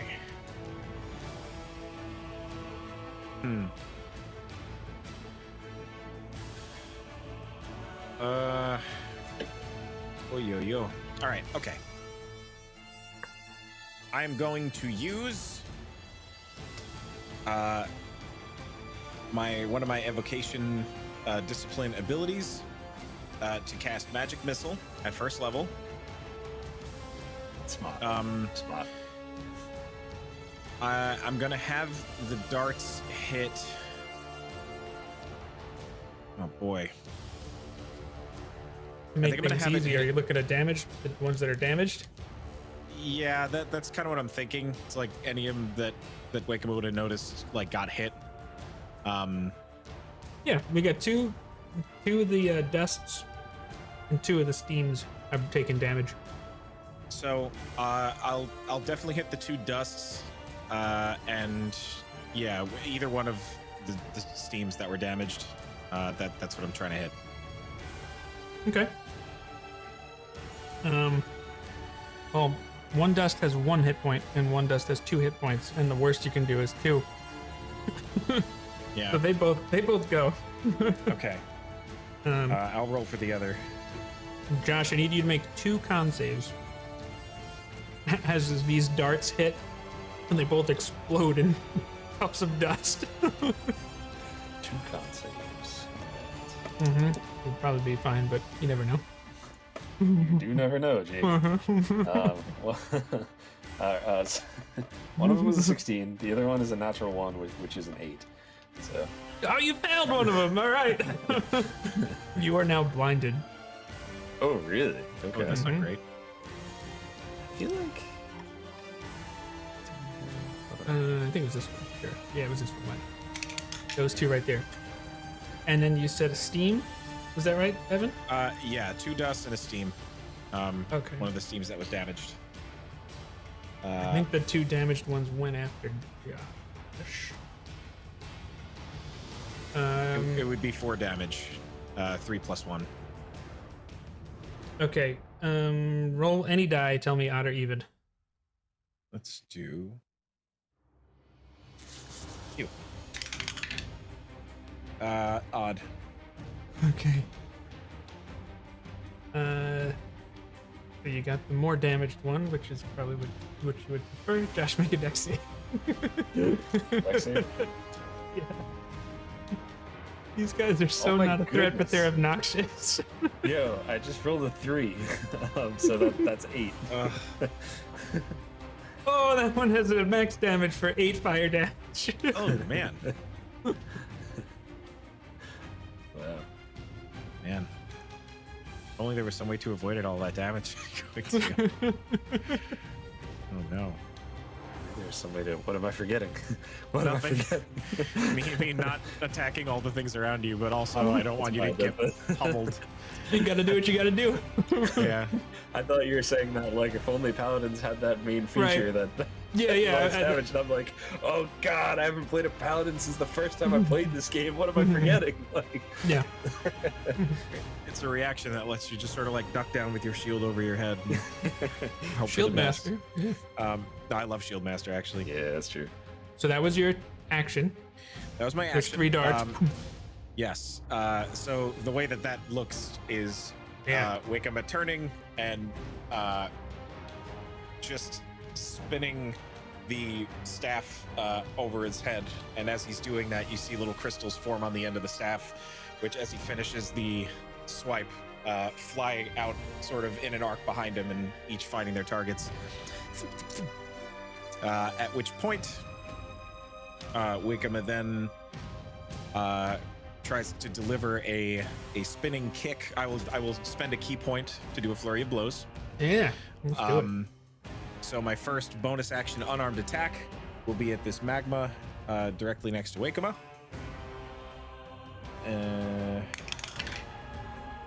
That is, I have a plus, so 18 to hit. Oh, yep. You got him. And I still get to add that cold damage because I'm still trancing. Sure do. Boy, I need to switch these dice out. That's 2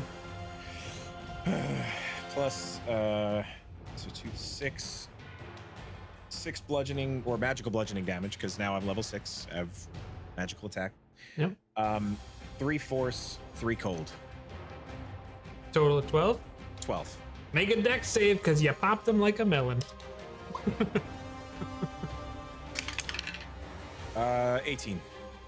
Well, you definitely saved, and you take only 4 fire damage because of it. Cool. They're so obnoxious.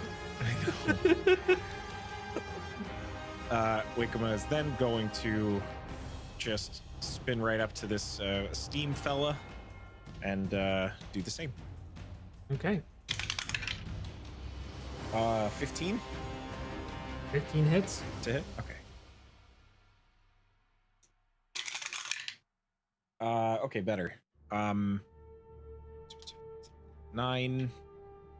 10, 11. All right, so it's 9 magical bludgeoning, 3 force, 3 cold. Make another dex So save 15. because he pops too. Yep. This is a beefy subclass, homie. 15 actually. All right, another save, but you still take 2 fire damage.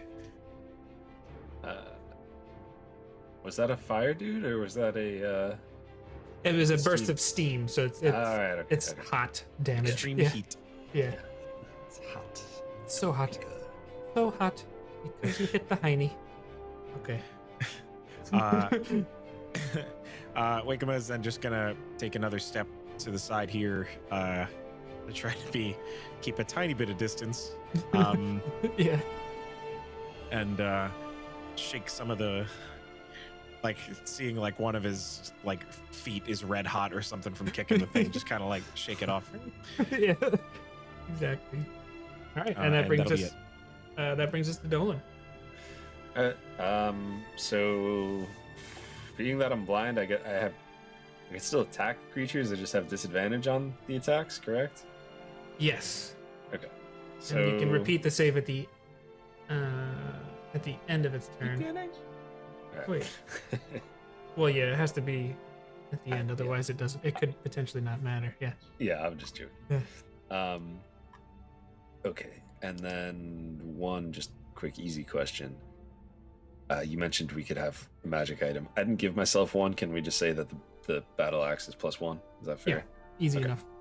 All right, so I will attack the dusty dude to my left. Okay. And that is going to be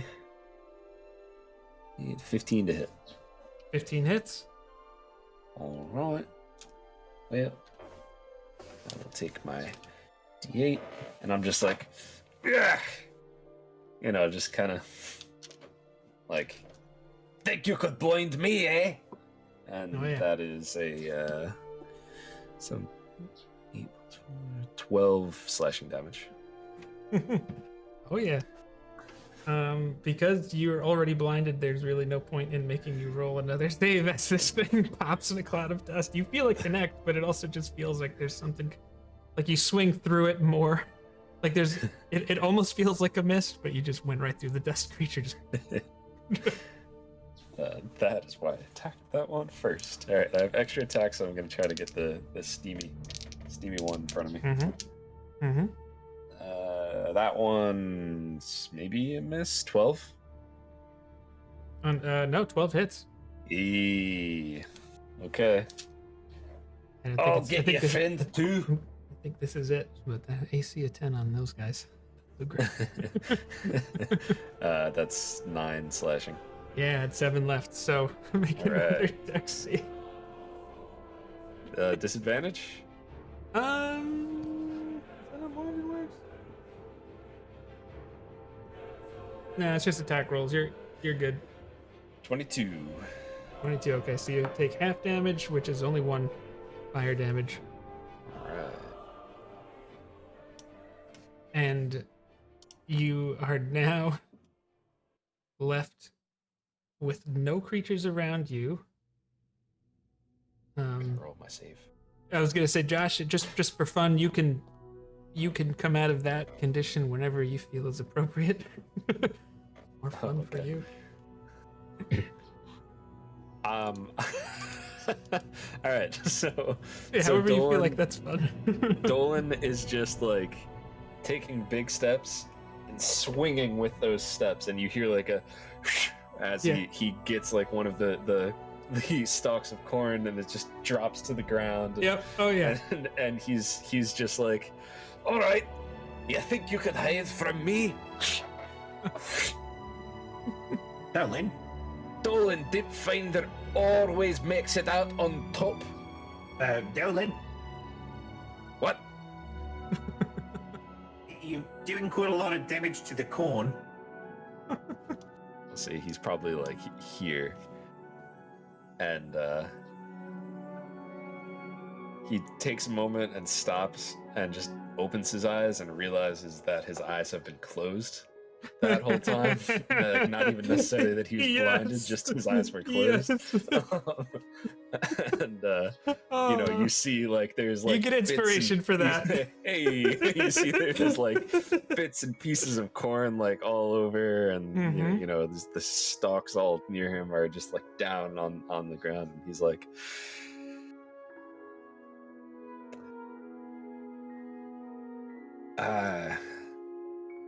I see. Do you want a bit of corn? I do not require to eat. All right. And then you just hear coming from the scarecrow, a little help, please. I appreciate everything you've done. That was very helpful. But you could let me down. I would appreciate that. Not a problem, sentient bird frightener. Yes. I'll say the moonbeam drops as well. Sure. So just kind of like this crazy shiny light just. Let's go. All right, so Wakema will assist bringing the scarecrow to the earth. yeah, it takes a moment to figure out how everything is in place there, but just for the sake of time, you managed to get the scarecrow off, and he seems a little wobbly at first, kind of moving around, and eventually kind of stands up straight and finds some straw on the ground that looks like it got loose, and stuffs it in his his tunic. He says, you wouldn't happen to have any lantern oil, would you? This has happened to Tinny one other time, and I just would like to help her. I bet I have some. I'll say this. I bet we have some. And he just throws his bag on the floor and starts digging through his bag. Okay. I can say He doesn't have any, but he's gonna This keep is digging great. through his bag. So I would imagine. I don't know why I said that like Christopher Walken. Christopher Wakema. But no. So I was supposed to choose a set of tools as part of the background that I picked. Sure. To be proficient in. And I chose Tinker's tools because I was imagining that a robot would probably want to have little tools available to, be able to patch up little things. Would oil, you think maybe some kind of like lubricant would be? Yeah, you don't have lantern oil, but you definitely have oil, and just taking a quick glance over at his friend, it's very easy to see that you're confident that you could help. All right, so I think then Wakema would go over, and probably on the way over would just note, like, I don't know if I've ever actually seen another one of me before. It's kind of nice. Yeah. And so a little and just little oil gets going, and eventually you're able to get the joints and everything, and she kind of just eventually shakes and says, "Hey, I appreciate that. I'm Tinnifer. You can call me Tinny." Hello, Tinny. It's Who are nice you? to see another Warforged. Who are you? What's your name? I am Wakema. It I like stands for that. Weave Enhanced Combatant Utilizing Martial Arts. I like that. I couldn't do anything, Thank but you were both pretty awesome back there. That is very kind of you to say. Yeah. Yeah, it's kind of really nice. All right then. And actually, at that point, there is a swirl of black smoke, and you just hear this like dark cackle, and you turn around and you see this looks tall, maybe taller than Wakema, like 7.5 feet, long nose, scars, warts, skin that looks like it's just grayish and green. She just goes, "Ah, I see Rosalinda has champions." "And who might you be?" I am Wakema. It stands for Weave Enhanced Combatant Utilizing Martial Arts. This is my friend Dolan, and this is Tinnifer. And it's at that point you notice that Tinnifer is now behind you, grasping your arm very tightly. And this is a sentient bird frightener. She says, "You can call me Michael." This is Michael. And she says, "Well, you'll never stop me. There's nothing you can do." "Before you know it, I'll be in charge of this entire realm. You'll be stuck here. You won't be able to go wherever you're looking to go. This is one playthings." But we came here to join you.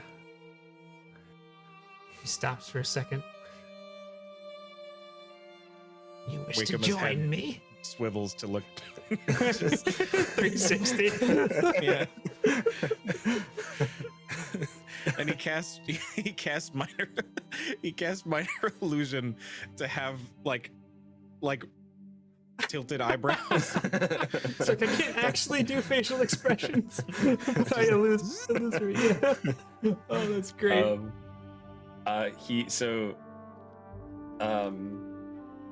Dolan will just start like walking closer to this person as he continues to explain.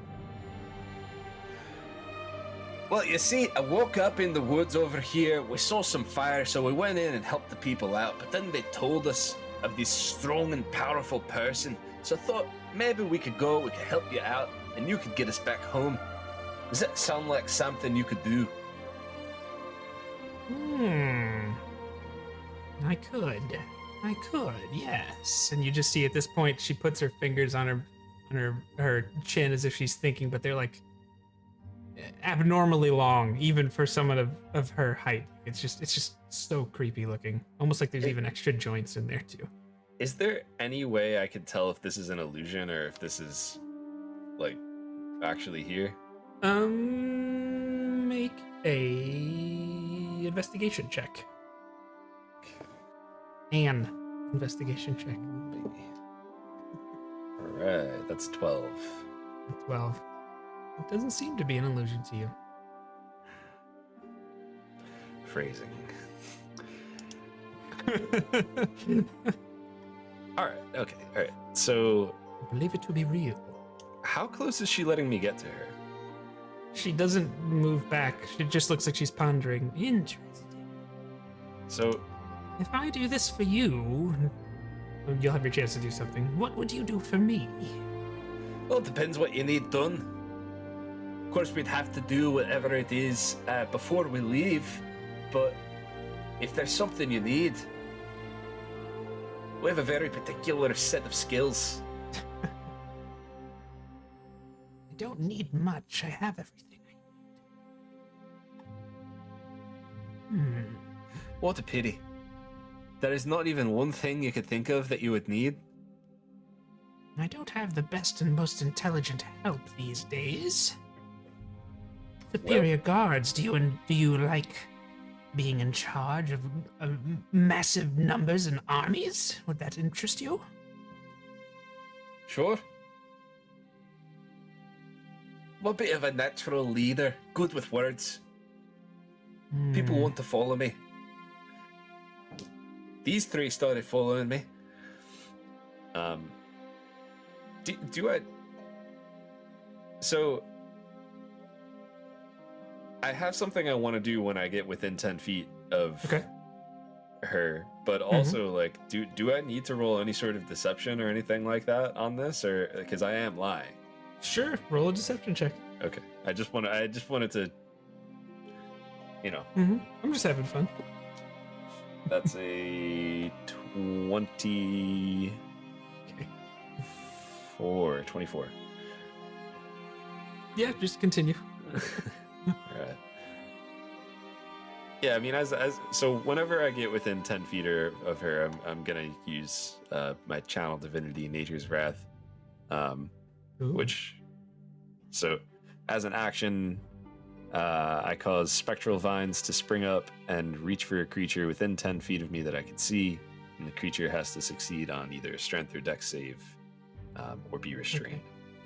Okay, so as these spectral vines come out of the ground and they wrap themselves around, it's an illusion. Josh knows. It's just kind of, it almost like when it goes to wrap around her, it looks like there's just like shadow and mist that just seem to be the only thing, like it's disturbing. And then after it passes through, it seems to reform. And then she just goes, "Ah!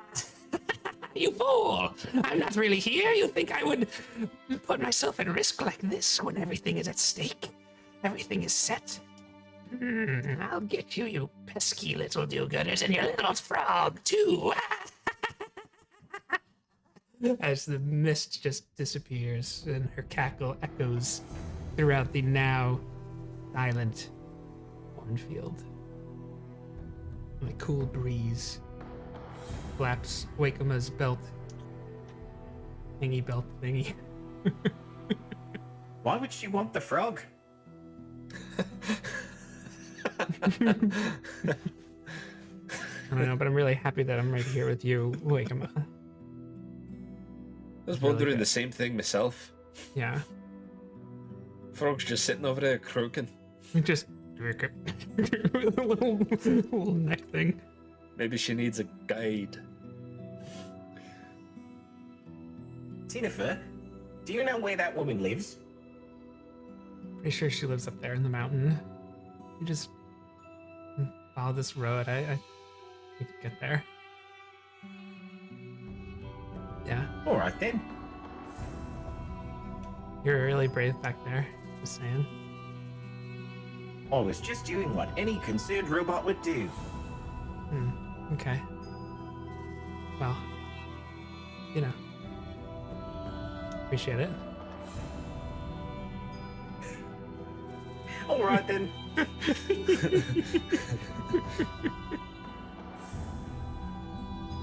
Yeah, you can tell. You can tell none of that's sinking in, and like, Yep. Wakema just has no concept of that at all. Yep. That's fine. I love that. I love Tinifer. Little homage to Jennifer from Parks and Rec. I will. I think Dolan will walk closer to Wakema and just say, "Forgive my friend. He's a bit hard-headed," and I'll give him a little like, on the head. Ouch.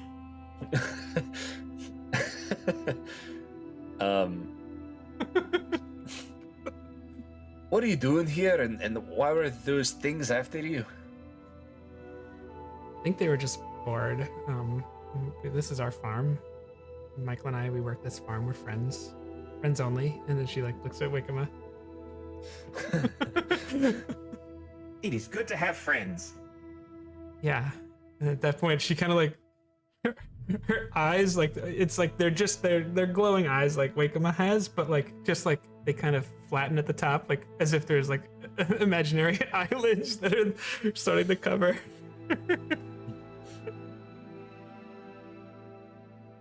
Yes, it's good to have friends, yeah. Speaking of which, do you need a place to rest for a little bit or anything like that? Just welcome to stay here. And she gestures, and you see off in the distance there's a farmhouse. Perhaps for a few moments. What do you think, darling? You could take a brief rest, maybe have a drink or a bite to eat. Neither one of us eat, so if you have food, you'd have to have your own food. We just sell it.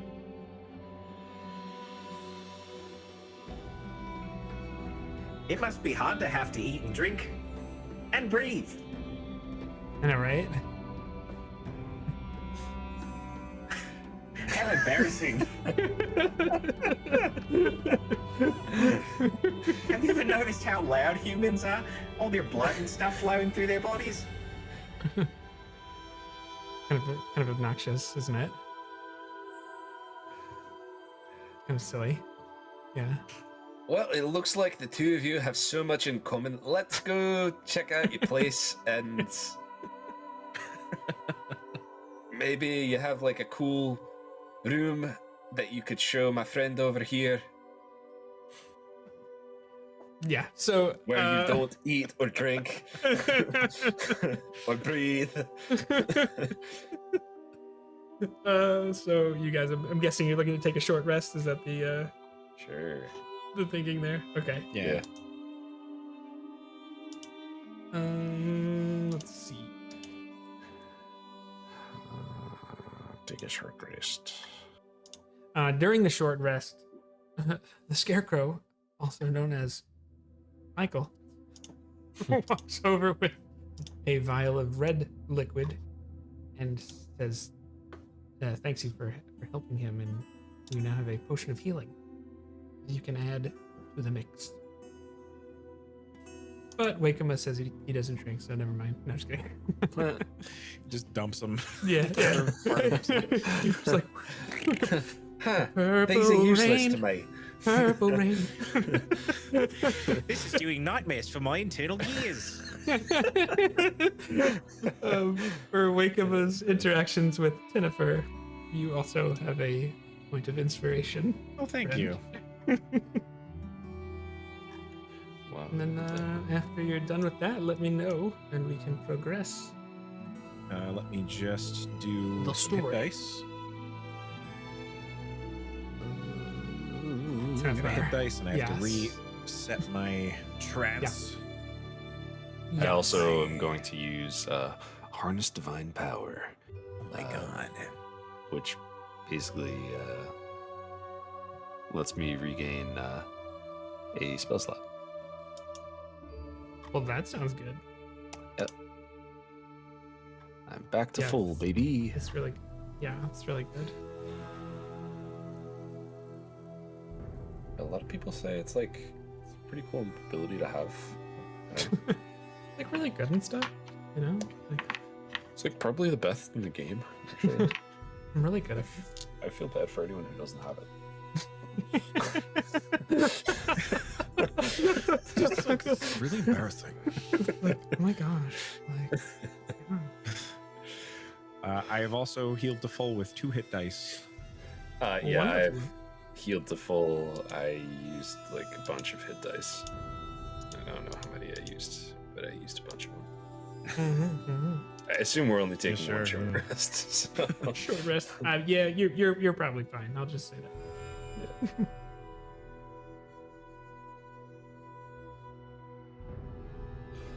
So he must be the new kid. Let's get the new kid. Oh god. You must All be right. the new assassino. Yes, exactly. So you guys are ready to move on to the next scene? Yes. I was After born you- ready. After you Yes. after you have your next you finish your rest and you're moving along, and Guy the yellow slick toad is guiding you, and it looks like it's taking the better part of the day, and the sun sets. And Josh, why don't you put us in the second map? The forest Yes, sir. is a funny story about the second map here. I Oh. didn't set agreed to it yet. How embarrassing. Sorry. We're sorry. How completely embarrassing.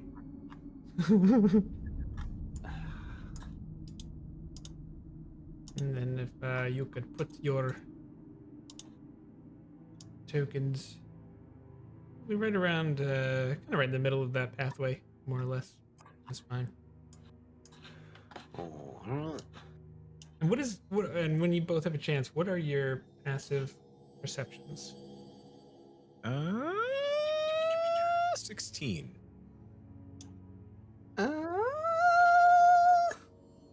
14. Oh, no. 11. Okay. So you guys are moving. I'm just gonna move you to where you get to about here. And seemingly out of nowhere, you hear this just like deep roar, like intense, and it sounds really close. And you turn around and you see someone that's about the same size as Wakema, but with this really, it's just this large lion, big mane. And it just says, "Rah! Who is trespassing in my forest?" It's me and my friend, Wakema. We're just trying to get on down the road. What is your business? We're just trying to get on down the road. Why? You will answer to me. He gets very loud and To get out of the forest. And I look at Wakema like, what's this guy's deal?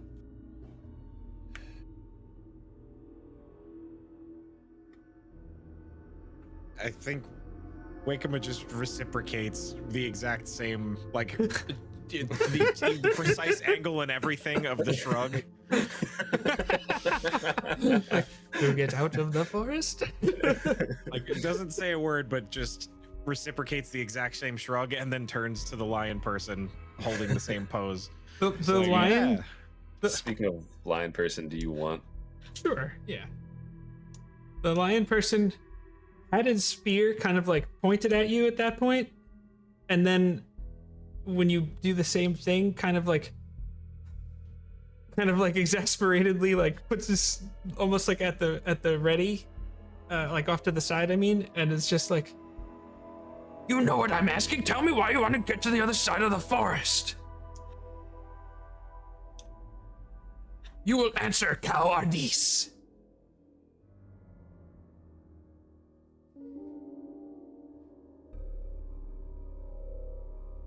We're just following a toad.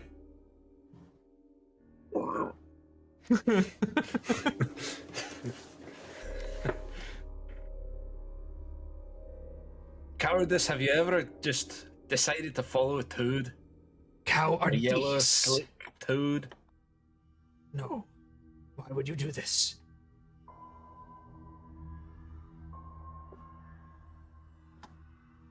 Because I'm 33 years old, I got nothing better to do. Just wanted to see where this takes me.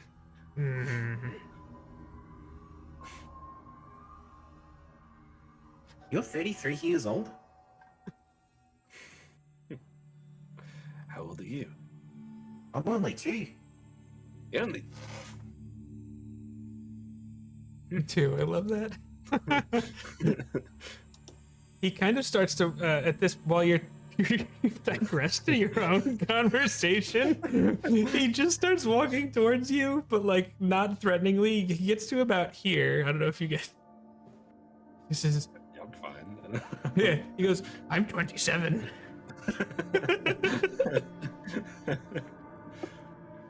Why are you heading to that mountain range? You don't look. You look older than 33. I thought you were more like 50. And you don't look. You look really good for your age, I have to say. You're talking to cowardice. Talking to cowardice now, yes. I feel like I'm 50. He just says, "Oh, thank you."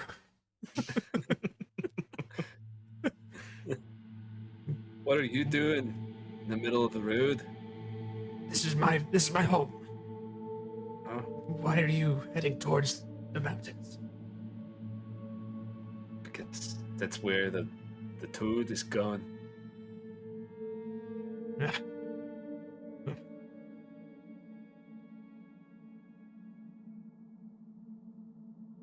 You seem like fine fellows. You may pass.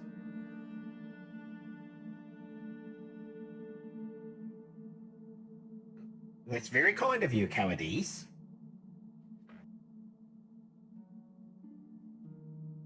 He kind of just stands there like, kind of gives like a exasperated. That was good.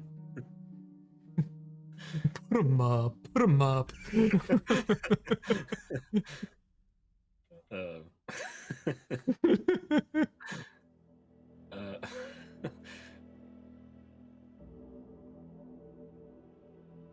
Cowardice, you look like good people. We're the best. We're off to kill a witch. He kind of his eyebrow raises. Puts his paw through his mane. What's that? I raise my eyebrow right back to him.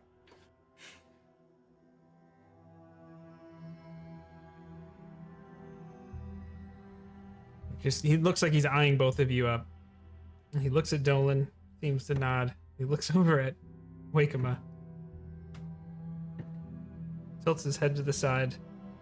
Wake him a minor illusions, eyebrows, and a mouth to match the expression. Okay. They're like glowing yellow, like the same yellow of his eyes. Yeah. As when that happens, he kind of and he starts to get a little it definitely in moving towards your personal space a bit, and he kind of gets like really close, like, You're fogging up my optic senses. I'm sorry. Do you not have any weapons?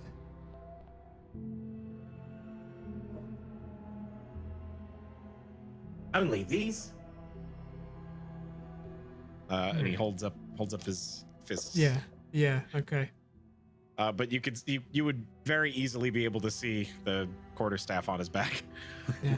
Like it's just there. The DM forgot about that. Okay. And so You see Jake's face in the sky. Push some clouds back in place.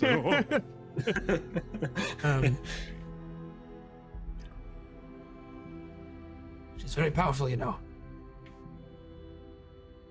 This forest used to be much more vibrant.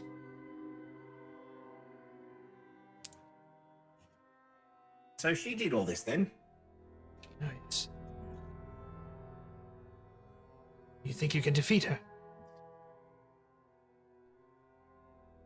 I know we can.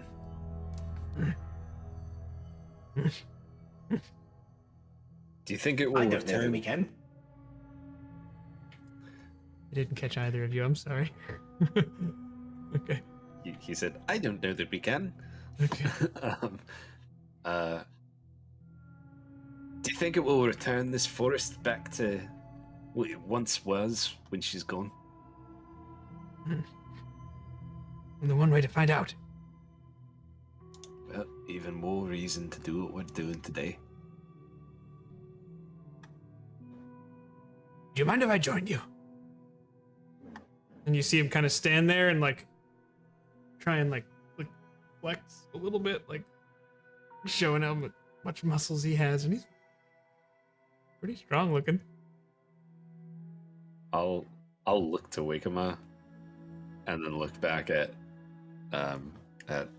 Cowardice and say, well, it's your forest. You could do whatever you like.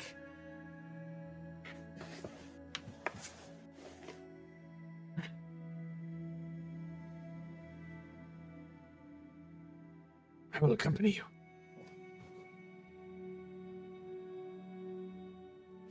Kind of gestures forward. Lead on. Lead on. And Wakema looks at the frog when he says that. Okay. Yeah. And Guy just kind of does a little hop and starts to move through the forest and to towards the mountain range. Is there anything that you would like to ask Cowardice, or do anything just as you're continuing on your journey? I don't know that there's anything Wakema would like to ask or do.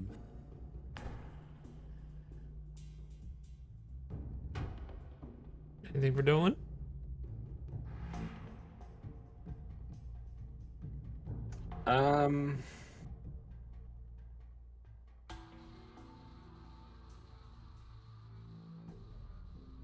Yeah, no, no, I don't think so. Not anything worth.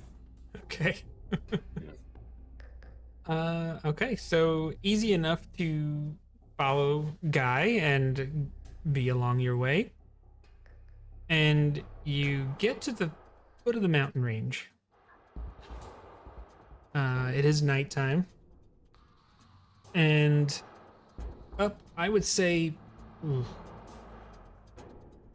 anywhere that you would guess, anywhere from like 100 feet to 150 feet, you see what looks like just like a dull red glow from up above. And Cowardice just kind of where she lives. It's normally not glowing though.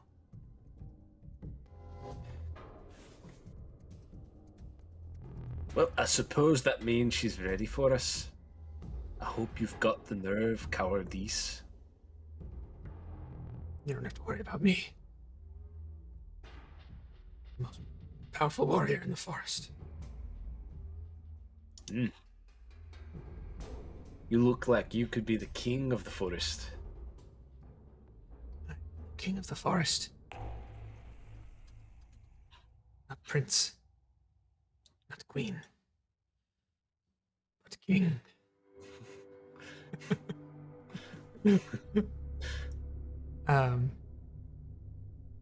So there is a pathway that is very evident that you could take to do this. But Cowardice kind of says, there's another way you could climb. It's faster.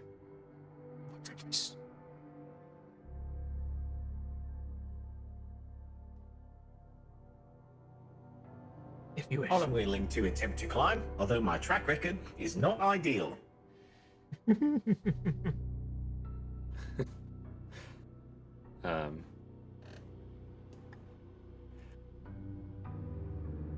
Well, I don't necessarily look like someone who's pretty good at climbing, but I may surprise you.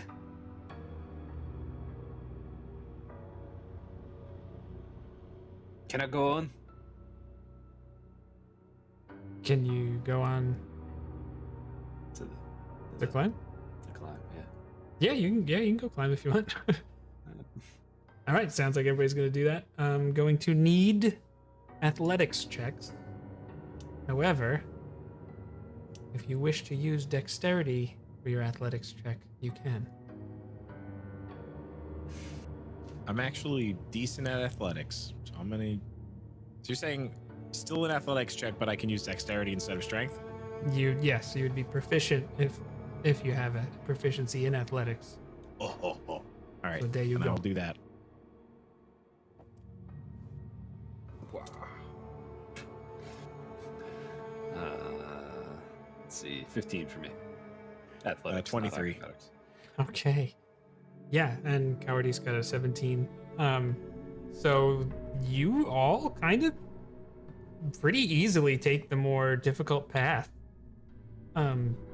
Now let's as you get up there, Josh, can you show the other map now, please?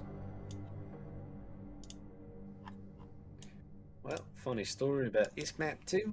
I also have to set a grid to this one. Don't understand what that means, but I believe you. All maps on this adventure are provided by Mad. And then let me know when you are able to put tokens on this map. As you get to a ritual site and you can see where the reddish, almost orange glow is approaching. You guys are going to be on the bottom left part of the map, approaching, hidden by that tree. A very large tree and some shrubs and a shrubbery, because we require one. 2 shrubberies with a nice path down the middle. Yeah. Josh, can you give me the hag?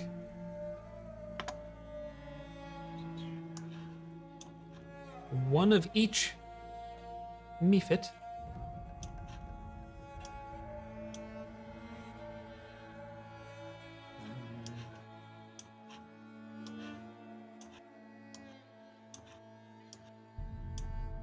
Am I missing any of them? I think that's all of them.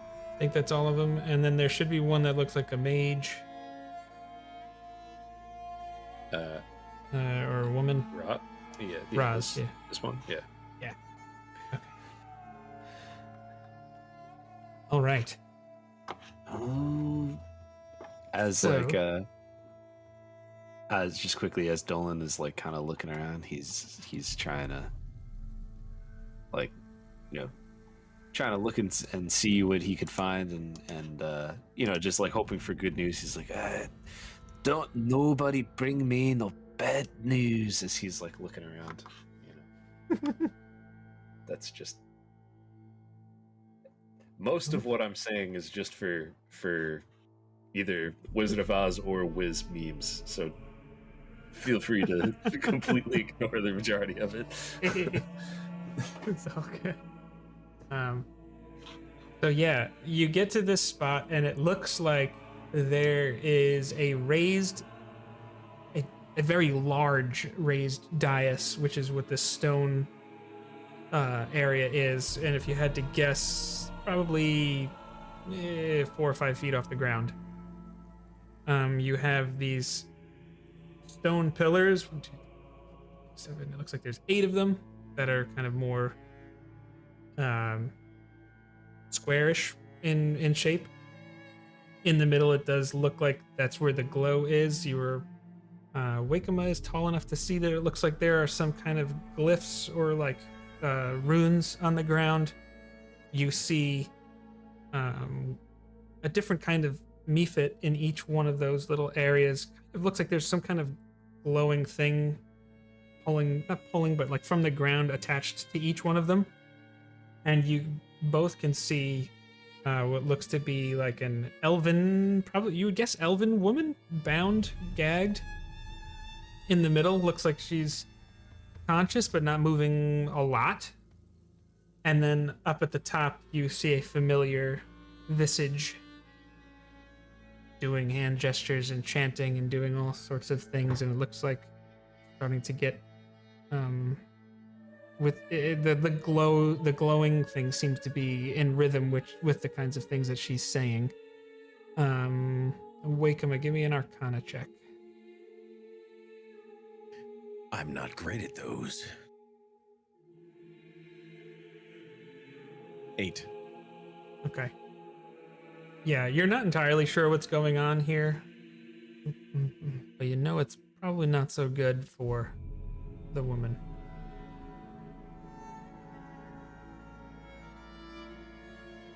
What would you like to do?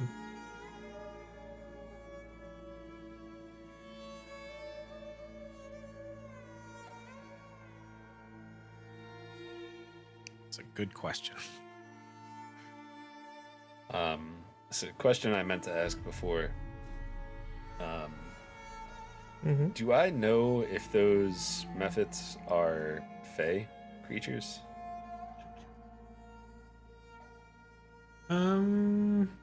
Let's just make an Arcana check. Unless you could think of something else. Nature, maybe. Can I think of anything else? Could I make a persuasion check? Not so much. I'll ask him. Let me just Insight? go ask one real quick. Hey, you guys fey over there? Alright, let's see. Oh, okay. I'm a cop, you have to tell me.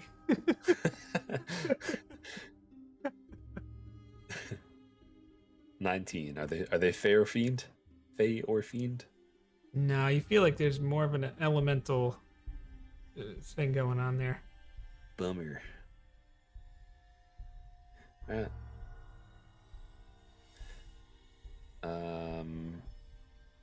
Do I think I could climb that ledge and cross through that bushy area, or is that impossible?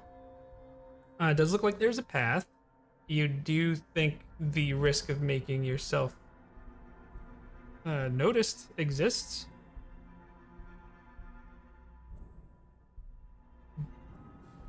But there is a way. Yeah, I mean, I think. What would Dolan do? WWDD. This is the question. I can tell. I saw the gears spinning there. So unless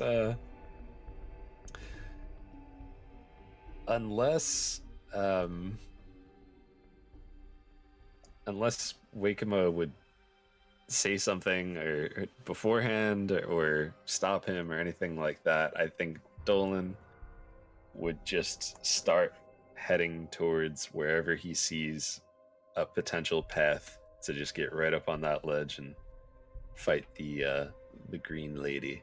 And he just kind of like turns back as he's walking in that direction, and he says, "Life's a roll of the dice."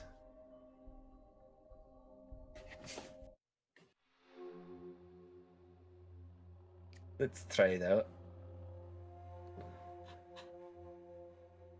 I think Wakema just kind of cocks his head a little bit to the side. kind of inquisitively as he watches you leave, I guess.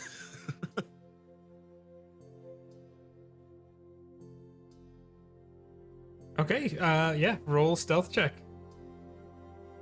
Who said I was trying to be stealthy? You don't have to if you don't want to. I'm just you. 2 natural 13s for 14. Okay. Because okay. I obviously I roll with disadvantage, so that's For a 14, okay. You get up to the ledge here. I'll just move you over to here. And you don't notice any disruption in what's going on. I mean, I'd like to just continue down that way. I mean, I do have mobile, so like if this is like turns and actions and that kind of thing, you know, I'll dash, and difficult terrain won't stop me or slow me down. No, I think forget the stealth rules off the top of my head. I think it's a disadvantage if you move full speed, but you're already at disadvantage. I think that's what it is. Yeah, I would say if you want to get to the edge of the bushes, you could on that roll. Yeah, I'll do that. Yeah. Does Wakema have anything that they would like to do in preparation? I think.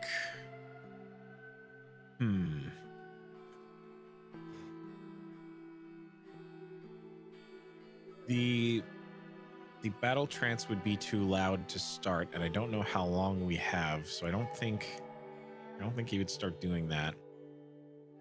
And that's only self-imposed because I said that he spoke a mantra to. Yeah, I was gonna say to do it. I know it's not as written, but I like making things hard.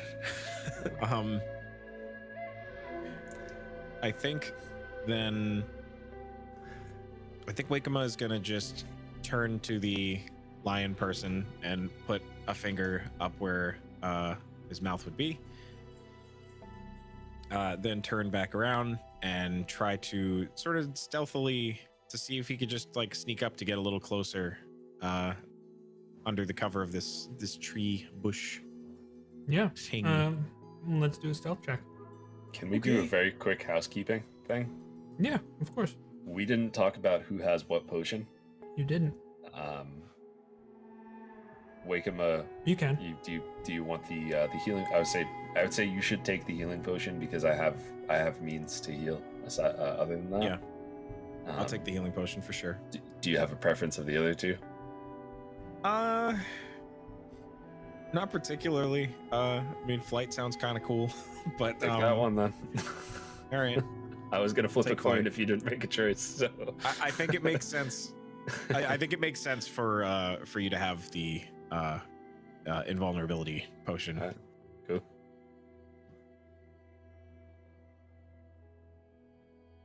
I think you said stealth check, right? Yes. Yeah. Sorry, I just want to make sure we talked about that before. No, you're good. 24. Yeah, I mean it. Sometimes when he walks, you'd hear like maybe metal and wood, you know, clanking or whatever, but just like almost like nothing. Mm-hmm. Doesn't disturb any leaves on the ground. Like so silent. Would I be able to get about this close without being seen? Absolutely. Okay. The thing being raised is helping you too a little bit with eye lines. That's kind of what he's hoping for. The little like parapet, you know, like these columns kind of going around the ring there and everything else. So yeah, and even in a way, it's like the line that one tower is kind of blocking the hag from seeing you too. Goes both ways a bit, but yeah. Yeah. All right. So I think with that, Wakema's just going to be poised at the ready. All right. You notice how Ardis started to go around in this direction. you don't hear him. Only just you just know that he went in that direction. Oh man, you're muted, but I'm guessing what you said was epic.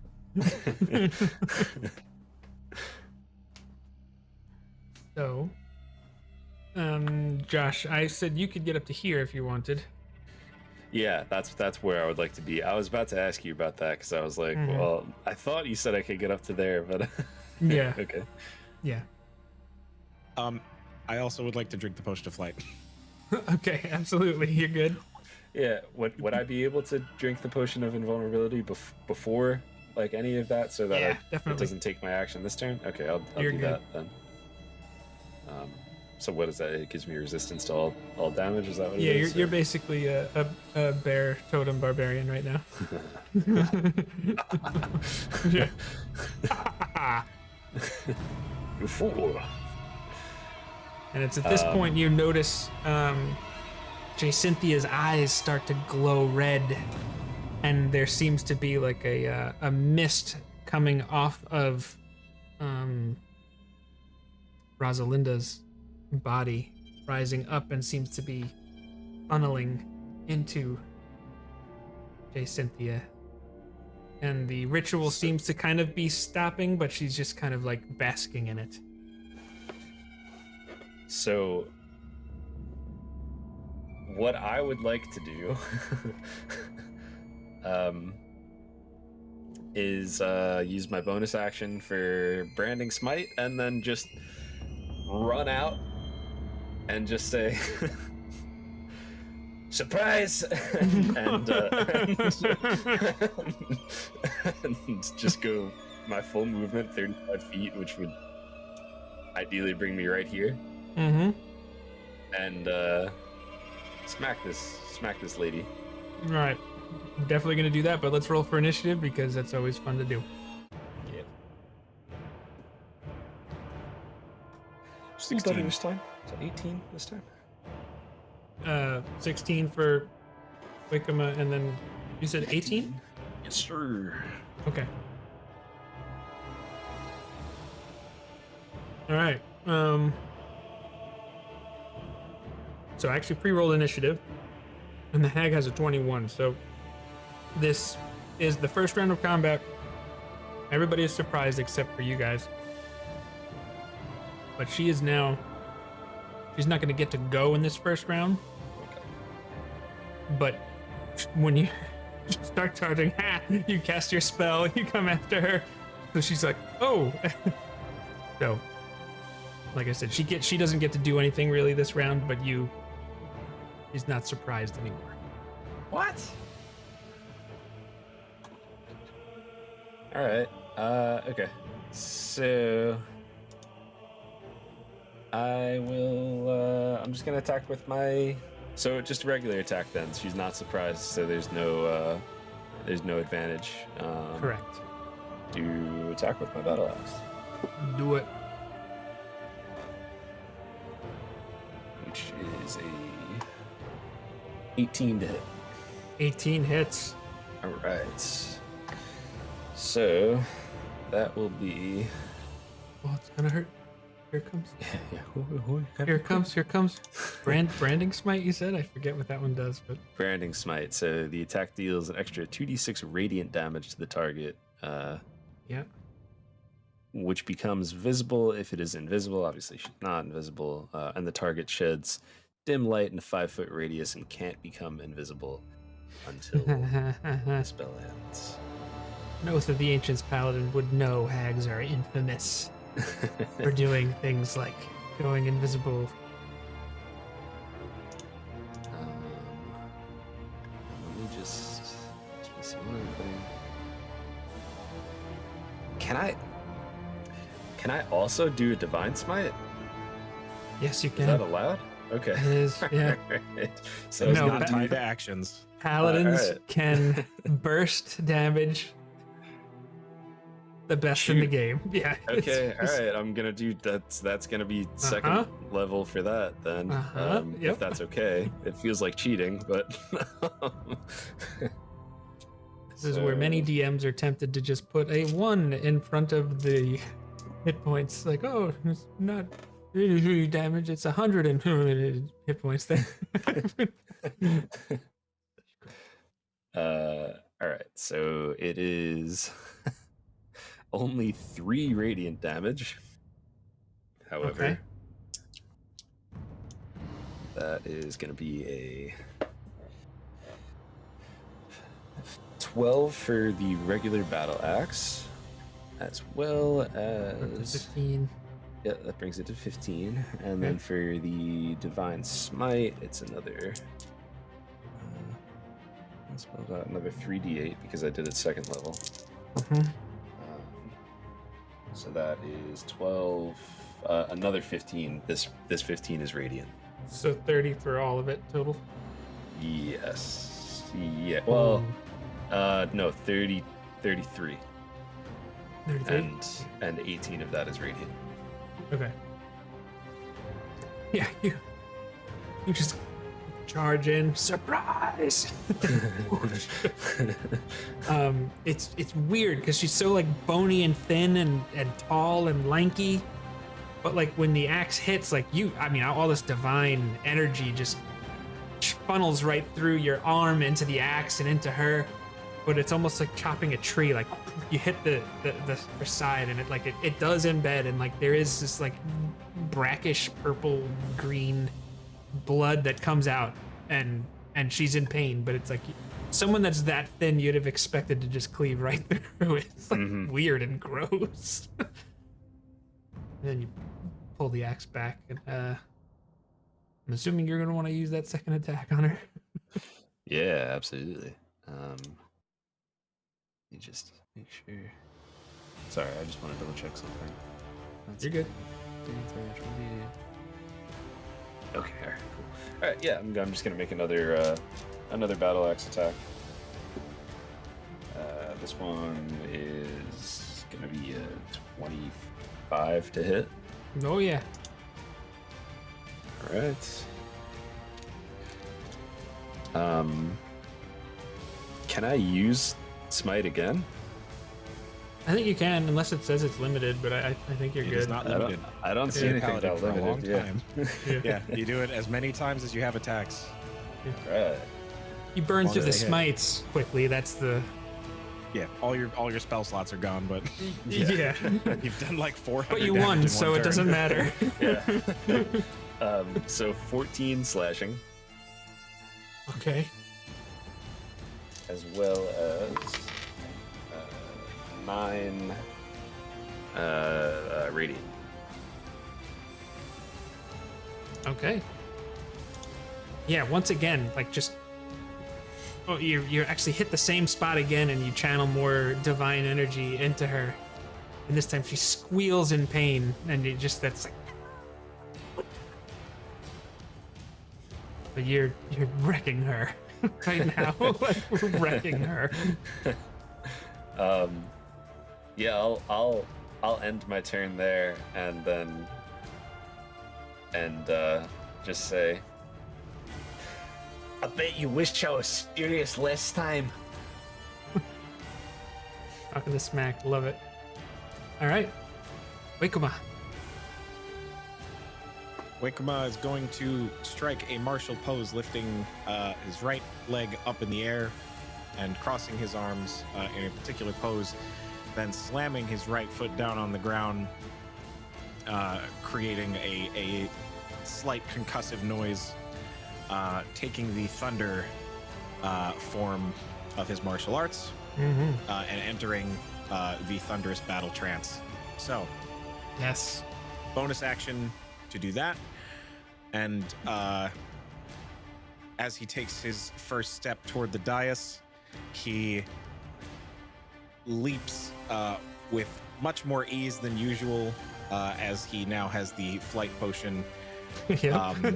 So he sort of flips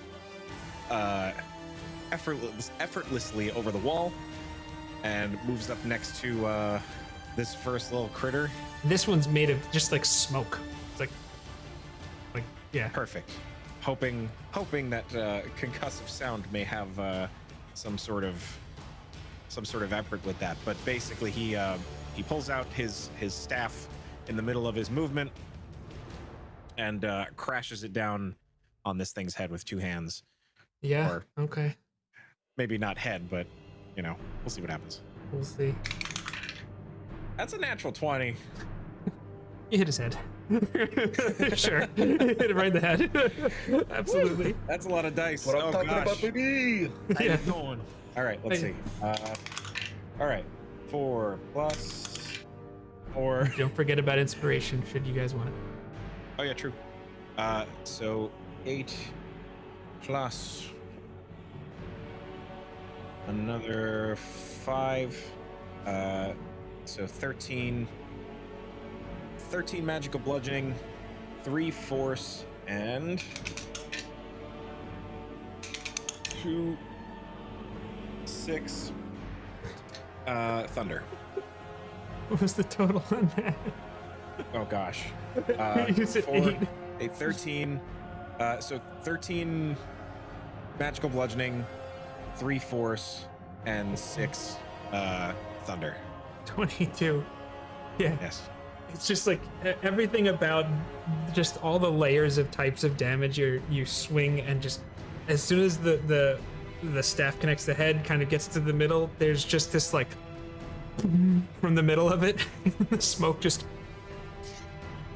and there's just this like swirl of darkness that is we're just gonna leave the token there because there's a 5-foot radius sphere of darkness where it goes, but it is dead.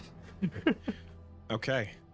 And I think that the way that the thunder is portrayed is basically he's swinging the staff so quickly that there's like a sonic pop, like the end of a whip. Yeah. Like as not like obviously it's not a whip, so you're not seeing that like that curve happen, but there's just this like as it flips through the air. So he'll then do a little spin and go to hit the next guy over. This white looking one, which I'm guessing is kind of frosty looking. It is very frosty. Stay frosty, my friend. Okay. Let's see how we do. It's not a natural 20, and I don't need to spend I probably shouldn't spend inspiration just to get a slightly better roll. So we'll call it's a dirty 20. You hit. That's actually a 21, sorry. So that would be... You still hit. God, I keep rolling 4s on this D8. So that's 9, 10, 11, 12. Sorry. It's 9 magical bludgeoning, 3 force, and 3 thunder. 9. So 3, 15. 3, yeah. Oh, yeah. So this thing is like it's ice, so it feels almost like you're shattering crystal. And shatter is the correct word because as you do that, the thunder hits, and then these shards just spin out around it as it dies. I need you to make a dex save. Absolutely. I keep 19. rolling such crap. You take 1 point of slashing damage. Were those projectiles? Can you catch them and throw them? With one reaction, I catch all of the shards. Yeah. So yes, this guy is gone. Okay. I don't know how much movement you have left. I have, let me see, it was 5, 10, 15, 20, 25. So I still have like 20 feet. Yeah, you have fun. Let's see, 30. I don't really know where he's gonna go. I think he's just gonna try to like get near. I know I've already used like way more actions than would be fair for me to say like, oh, can I interrupt this or whatever, but that's kind of what he's trying to do. He sees that like these are fueling this in some way. Yeah. So I think he's just gonna kind of get near her, almost like he's trying to protect her. Sure. And I think that's where I'll end the turn. Yeah, we'll say that the reddish energy and mist that's coming off of her, it's kind of like flowing over your head. Yeah. In the direction of Cynthia. Okay. And now we will go to how are these? I keep wanting to say cow are these nuts. And runs up onto the platform too. 5, 10, 15, 20, 25, 30, and then is going to use his action to dash.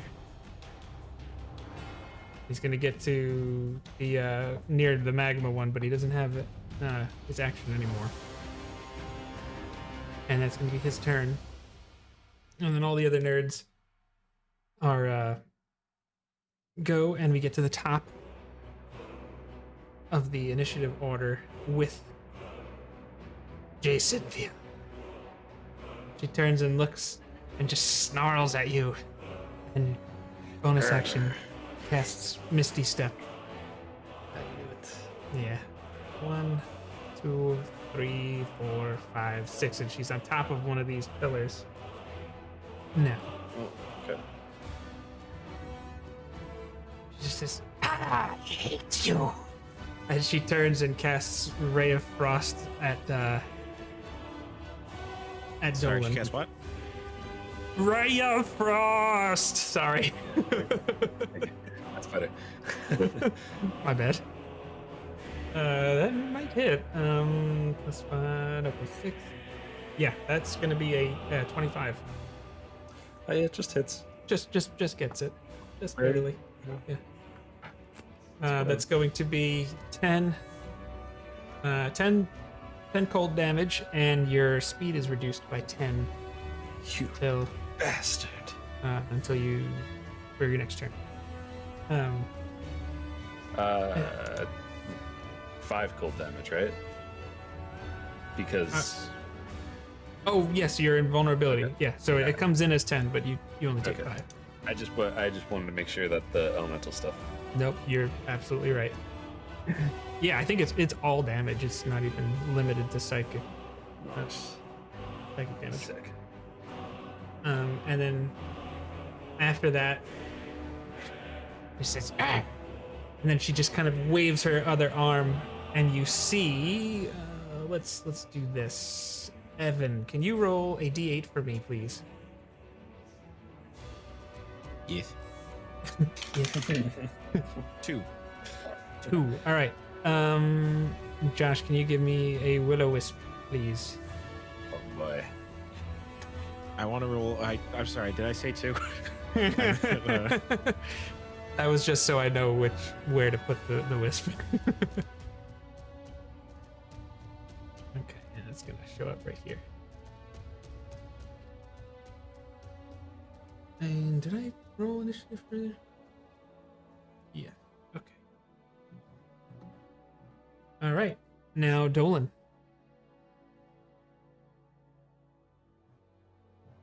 And now Dolan. Okay. I'm like, all right, cool. Like, where's Dolan? Where is Dolan? This Dolan guy sounds pretty cool, actually. I cast Ray of Frost. How high up above the ground are those pillars? I would say they're about 20 feet. So, but your platform is maybe about 5 feet above the pillar. So, like, if you were to hop down on the platform with the will-o-wisp, you'd just be jumping down 5 feet. Yeah. How sturdy do they look? They look like they can support you, if that's what you're wondering. How easily does it look like one could be broken? Oh, Probably I not would say possible. I would say not. Doesn't look very easy to do. I mean, I guess that Okay. depends on what you have in mind. No, I mean, I just like, I don't know. If one could be like shaken or messed up or anything, I would try it. All right, I will. Is there a way? I guess there is, right? So if I just like Where there's a will. jump down on top of those boxes, like that's what 2d6 damage. The boxes would probably be about 5 feet off the ground. So, yeah, because it's 1d6 per 10 feet. All right. So let me just. Sorry, you threw me for a loop. Having homegirl jumped where she did. Teleport. He also hit her for almost 60 points of damage. Oh no, that's okay. She got a scourge. It absolutely. It was a good move. That's all. Okay, so let's see if all right. So what I would like to do is essentially I want to end up. All right, let's see, 5, 10, 15, 20, 25. I would like to end up like here. And if I have to take damage to do that, that's fine. As far as like, you know, like. You're trying to just run past the wisp. Like no, like I'll drop down onto that first box. You know, if I take falling damage for that, that's fine. Yes, and yes, then yes. I'm gonna, you know. Let's have you make another acrobatics check. It's just funny to keep making Dolan do this. Bye. Jake hates strength. That's a 19. You're good. We'll say It's a joke. It is. Well, if you're a friend of the channel, you know. You'll take half damage. You'll take 4 bludgeoning instead of 8 on that. All right, which reduces to 2. Yeah. Sweet. All right, and then I would like to use my channel divinity. Evan, can you give me one? I would like to use my channel divinity, turn the faithless. As an action, you present your holy symbol, and each fae or fiend within 30 feet of you that can hear you must make a wisdom saving throw. On a failure, the creature is turned for 1 minute or until it takes damage. I know wisps are technically undead in 5e, but that so counts, and so does the hag. So what do I do? This is wisdom. So you said? it's a wisdom save. All right, let's start with the wisp. 15 is the save. So we'll save the best for last. We'll start with the wisp. 7 plus. No, that's a 9. That's a fail. right. And the hag is gets the wisdom save. Of course. 22. 21. Excuse me. Son of a gun. The hag is the only reason I did it, but that's okay. It's a great move, though. Gosh, I want to play. I've never played an Ancient's Paladin. I want to do it right now. So now the wisp has to run away from you, right? That's the deal? I believe that's what it is. All it says is it's turned. It doesn't say what turned is, but just from my prior knowledge of Paladins, I'm pretty sure. I can find it. That's what that means. Yeah, I'm gonna pull that up to you. I'm sorry. It's fine. Turn creature must spend its turn trying to move as far away from you as it can. Yeah. Got it. Okay. Can I use my inspiration to make her roll again? Nah, that's only for you. All right, so that was your movement. Was that your bonus or your? That's my action. No, it's a full action. Yeah. Okay. And then do you have a bonus that you want to do? I think I'm all right because like everything I do is concentration, so I kind of just need to just lay low. Just like play it cool. Okay. Just not gonna do anything. If Dolan's done, wake him. Dolan's done. All right. Wakema feels pretty cool right now. No, let's see. Doing cool Wakema things. is going to. There's a cantrip I took because it was really cool, and I'm dying to use it, but I still, it's not quite the right moment yet. I had never heard of this cantrip before today. But it's very situational, so I don't think I can use it right now. Okay. But it would be kind of a fun moment. So you know what? Maybe we'll just do it. Whatever you want. Yeah, I think seeing the hag like go to those move to the tops of those pillars and everything. Do I have a line of sight to the hag, or is there a ceiling? Oh no, There's it's ceiling, open. right? It's open. You can pillars. see her. So Wakema will look up, jump up. It's about 20 feet, right? Above. Mm-hmm. So Wakema will leap up in a flying manner, 20 feet, while also moving. Well, let's say Wakema goes up 10 feet. Okay. So you're just getting out of the reach of the basically like getting right over the little guy. Mm-hmm. So 5 feet forward distance and 10 feet up from the hag, and I will use lightning lure. Yes. Yes, do this. Yes. So I'm gonna use lightning lure, which is a weird little cantrip that I never heard of until today. It's so much fun.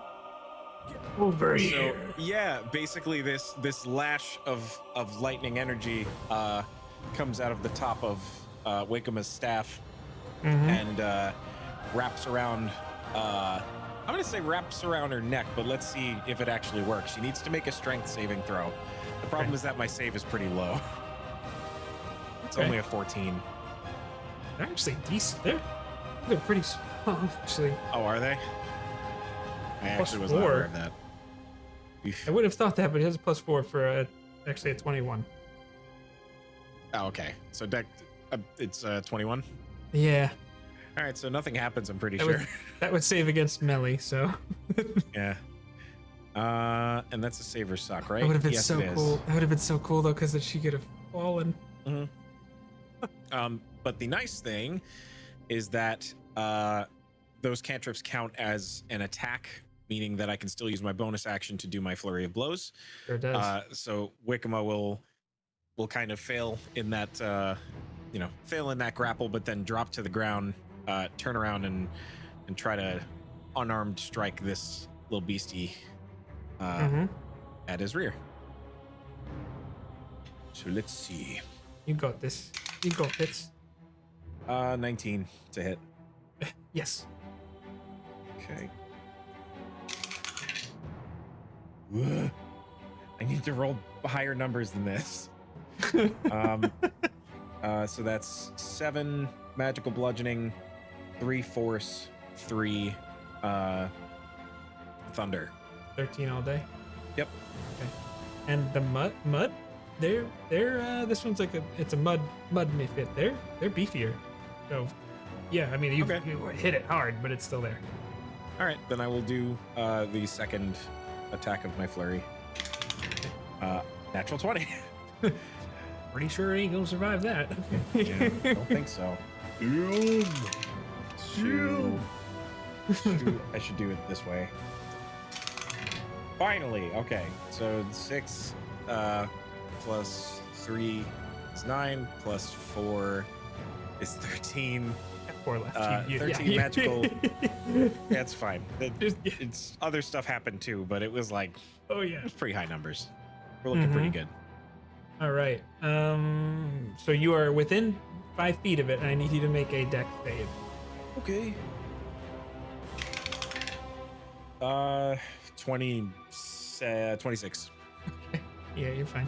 So the thunder again, like once the staff kind of it just like smashes through it, and then just this like concussive force just, and you just see mud splatter everywhere. It actually could restrain you, but you resisted its effect. Good golly. Yes. And I think by my estimate, I should have like 5 feet of movement, so I'm just gonna shimmy. Yeah. Shimmy. Yeah, that'll do it. Okay. All right, now we've got the Mephits.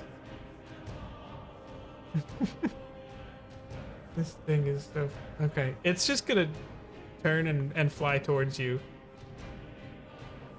Just meets your elevation level there, but it's gonna make its attack on you. It's got its steamy claws, which he's missed. 6 is a miss, yeah. So that is it for the steamy Mephit. I like the visual of that. This thing like made out of steam just comes up and just reacts exactly the way you would imagine steam to react to metal.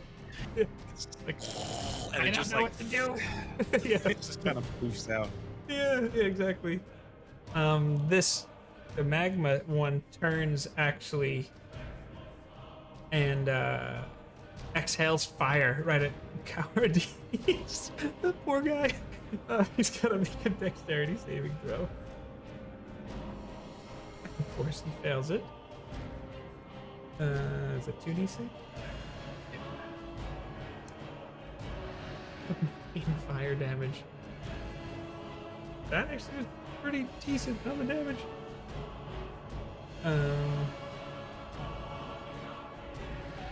Yeah, and that's gonna be it for him. Cowardice, spur is singed, doesn't, you hear him squeal in pain. He just takes his spear and he tries to attack the magma mephit. That's a hit.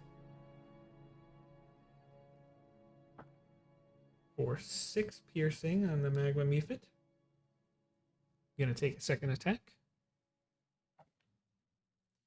That will also hit. And the cowardly Cowardice guts this thing. Now he has to make another dexterity saving throw. That one he saves against, though. Taking another 4 fire damage.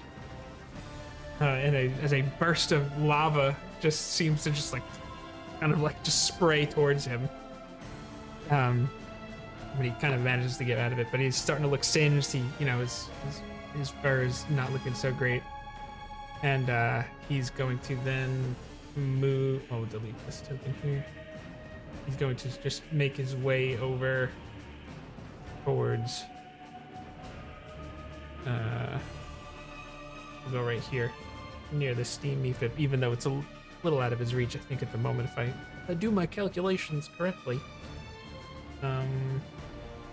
That will bring us to the wisp, which has to run away from you, right, Josh? Since it's turned. Yes, sir. It is turned. With its fly speed of 50, just as soon as it showed up, it looked like it was getting ready to figure something out, and then you did your thing in that pulse of light, and it just takes off. We'll just we'll put it up there, but it's gone. Does it need to dash as well? It does. That's what I mean. Like it's on the map technically in case I need to bring it back, but Okay. it just bolts 100 feet Yeah. away. it's gone. Which brings us back up to the top with the hag, who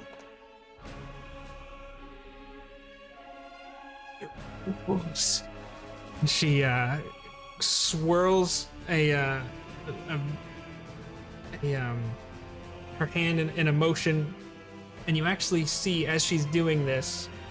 Wakema, you noticed this because your attention turned towards the mephits as you were fighting. As she's casting a spell, you see it seems like Roz kind of jolts a little bit, like she's pulling the magic from Roz, and actually casts Cone of Cold at Dolan. I'm gonna need you to make a Constitution saving throw, good sir. That is a DC 12, so it's not too high. 26. Yeah, you okay. So I'm only gonna roll half of the dice because that's fine. Should I restrict my movement? I don't think it does. I think it's just damage. Alright. Alright, this is obviously before your resistance, but it's 9 and 12.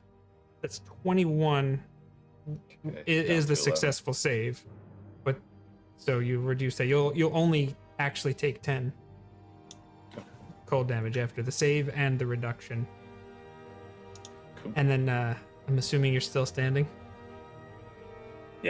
Yeah. Yeah.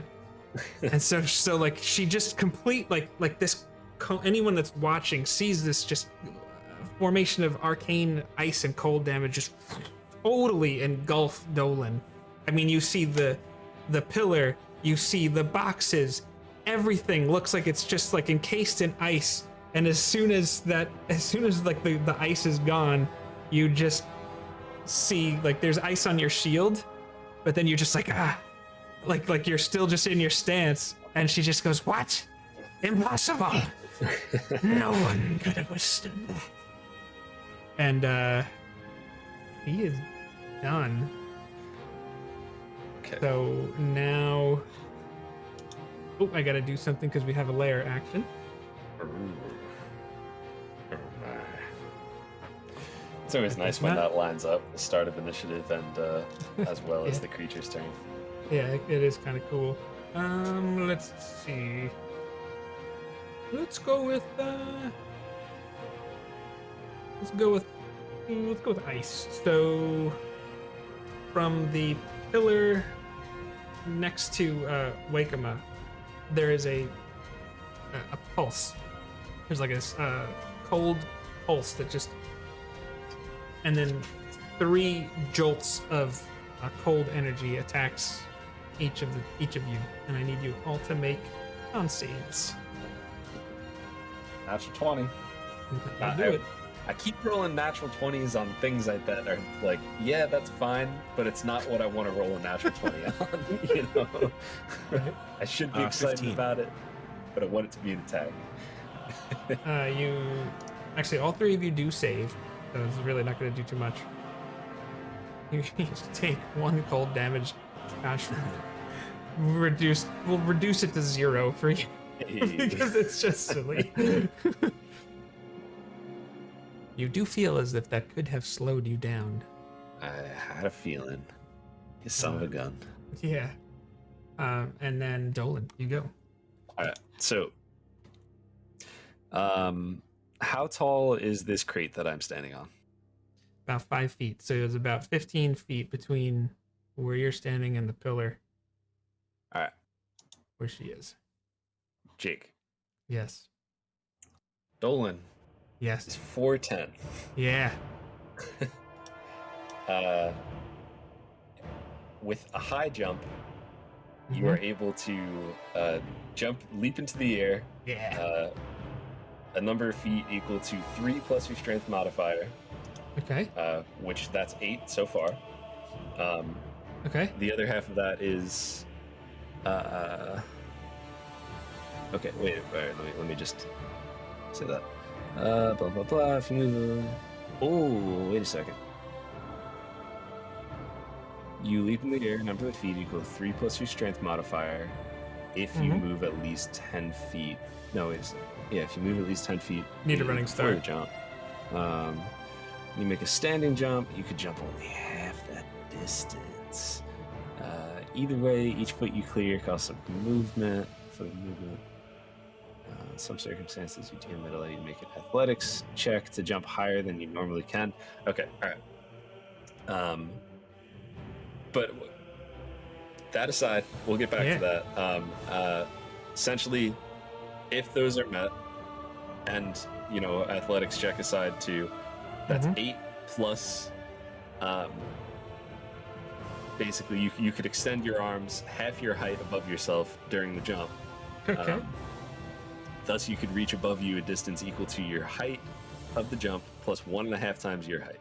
So I'm 4'10", which would give me. We'll make it 5 7. just to make it easy. Okay, all right. That's an extra 2 inches. You're good. Okay, Yeah. so that would be 7.5 feet then. Okay. Or 7 feet 5 inches, plus the 8 from my strength. So you can jump and grab the base of this thing, is what you're saying. I could jump and grab the base of this thing, is what I'm saying. I mean, I guess, is it possible for me to take 1 step back and be half on that other thing and then just run Hell yeah. 10 feet and do Yeah. that jump? Yeah, you So, got this. If I'm able to, I would like to do that jump Yeah. and get onto the pillar. Uh-huh. I'm assuming you're going to make me roll some sort of thing to climb up. If I can't climb up, I would like to grab the hag and take her down with me. Okay. All right. So this is definitely an athletic pursuit. Yeah. So let's do that. All right, that is. If you need inspiration, use it as a luck point. That's a 19. So I hope I wasn't going to use my inspiration for that because I think 19 should probably be okay. But so you have the distance to get there. Yeah. He did that thing. You're getting harassed by more cold blasts, which you're just like, what even is that? That you shrug it off. You take a step back. And you're like, argh. And you just run, jump. You grab. I mean, shield and axe in hand, even. And I'll you drop my shield if I have to, too. Whatever. Oh, you tell me. I'll drop my shield. Okay, shield is down. Okay. So this is a really cool move. You take your axe, and you run and jump, and you are able to hook it around one like a stone piece that's up there, and then in one quick motion, you just take yourself and pull yourself up. All right. And you're on the pillar. I'll move you and put you right there with her. All right. It worked like exactly the way you envisioned it. That's awesome. Yeah. I'm just gonna look and say, "Oh, you thought you could run from me or slow me down? It's not gonna work." And you see fear in her eyes. She's like, "No, no." Two-hand the axe. Yeah, you are. Hit her. That was Stop a natural 20. Stop it. Yes. Do it. Do you got more slots too? Yeah, I don't have a second level. I only have the first level, but that's okay. So you still get 4d8 of action damage. Oh my gosh. All right. So just weapon attack.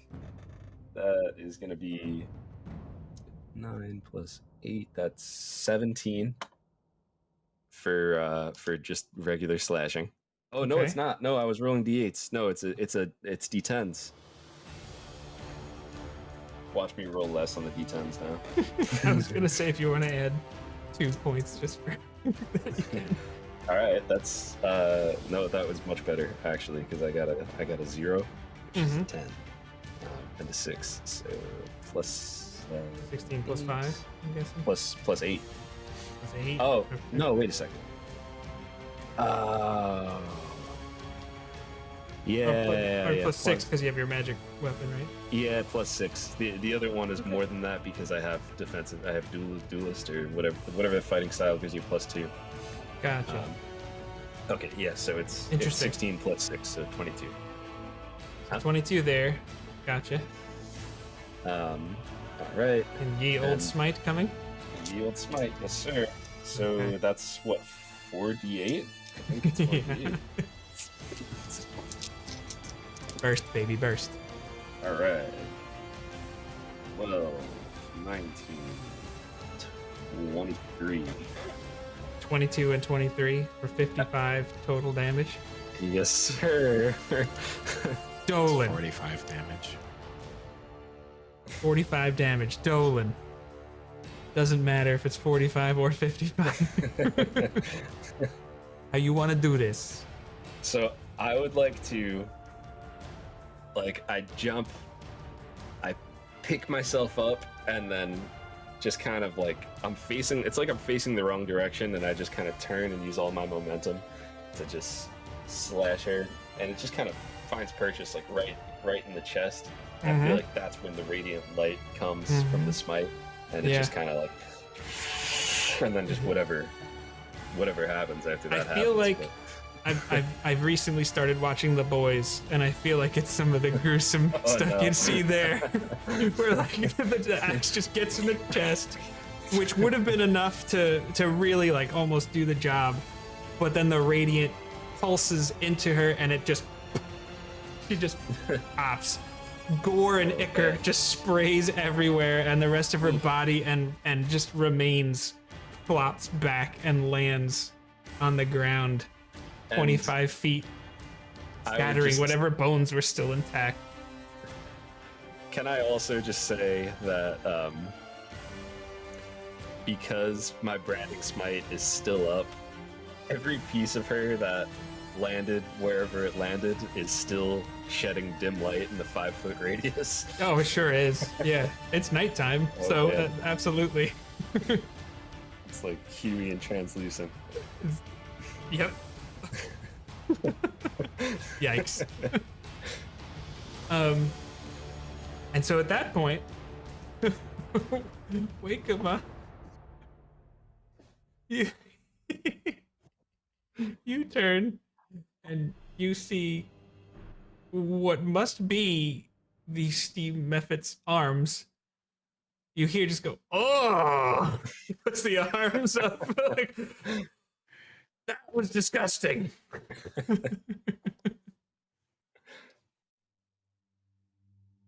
What was disgusting? Oh. Yeah, actually, it's at that point you feel like something wet hit you at the back of your head. Oh, God. Ugh. Mm-hmm. Dolan, was that you?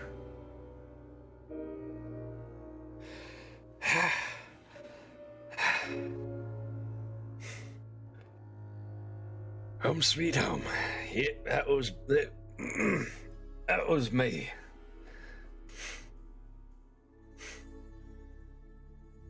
Well done then.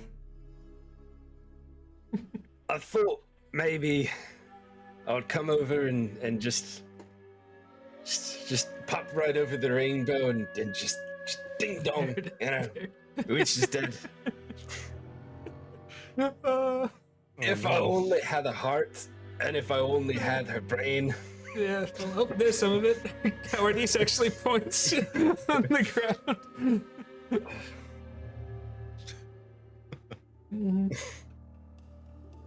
So yeah, J Cynthia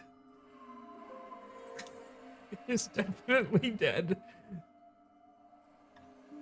And you notice that the red mist that was connecting the hag with Roz is now dissipated. And she looks like she's starting to...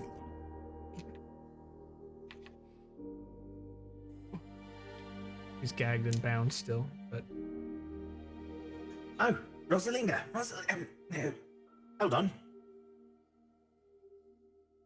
And he will try to free her from her bonds. Sure. Easy enough. Thank you very much. I don't think I've ever met you before. My name is Wakema.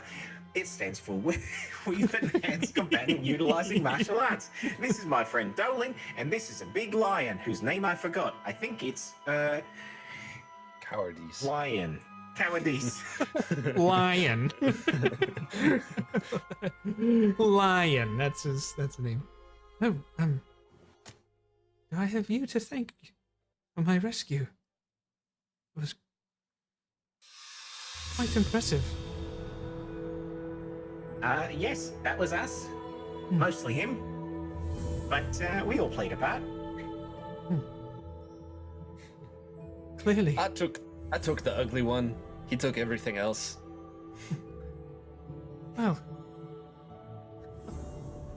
we'd have a celebration in your honor. I appreciate this very much. Is there anything I can do for you? Well, as they say, there's no place like home, and we'd very much like to go there. Where is home for you? I We forgot. did not because we establish didn't that do ahead of time. She says, of course, do you wish to go right away?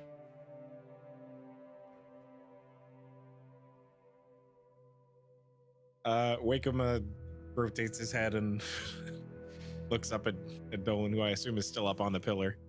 Yeah, he's up on the pillar, like looking around. Like, I think while awkwardly, he's like- doing that, Wakema floats up there and holds out a hand to carry him like Tails from Sonic. Perfect. Yes. Yeah, that works. He'll take your hand and go down. And Dolan will kind of look to Wakema and say, "Well, I'm in no rush. It seemed like you and Tinny were getting along quite fine. perhaps we go to the celebration and go home after? Certainly, I don't see why not. Also, who's Tinny?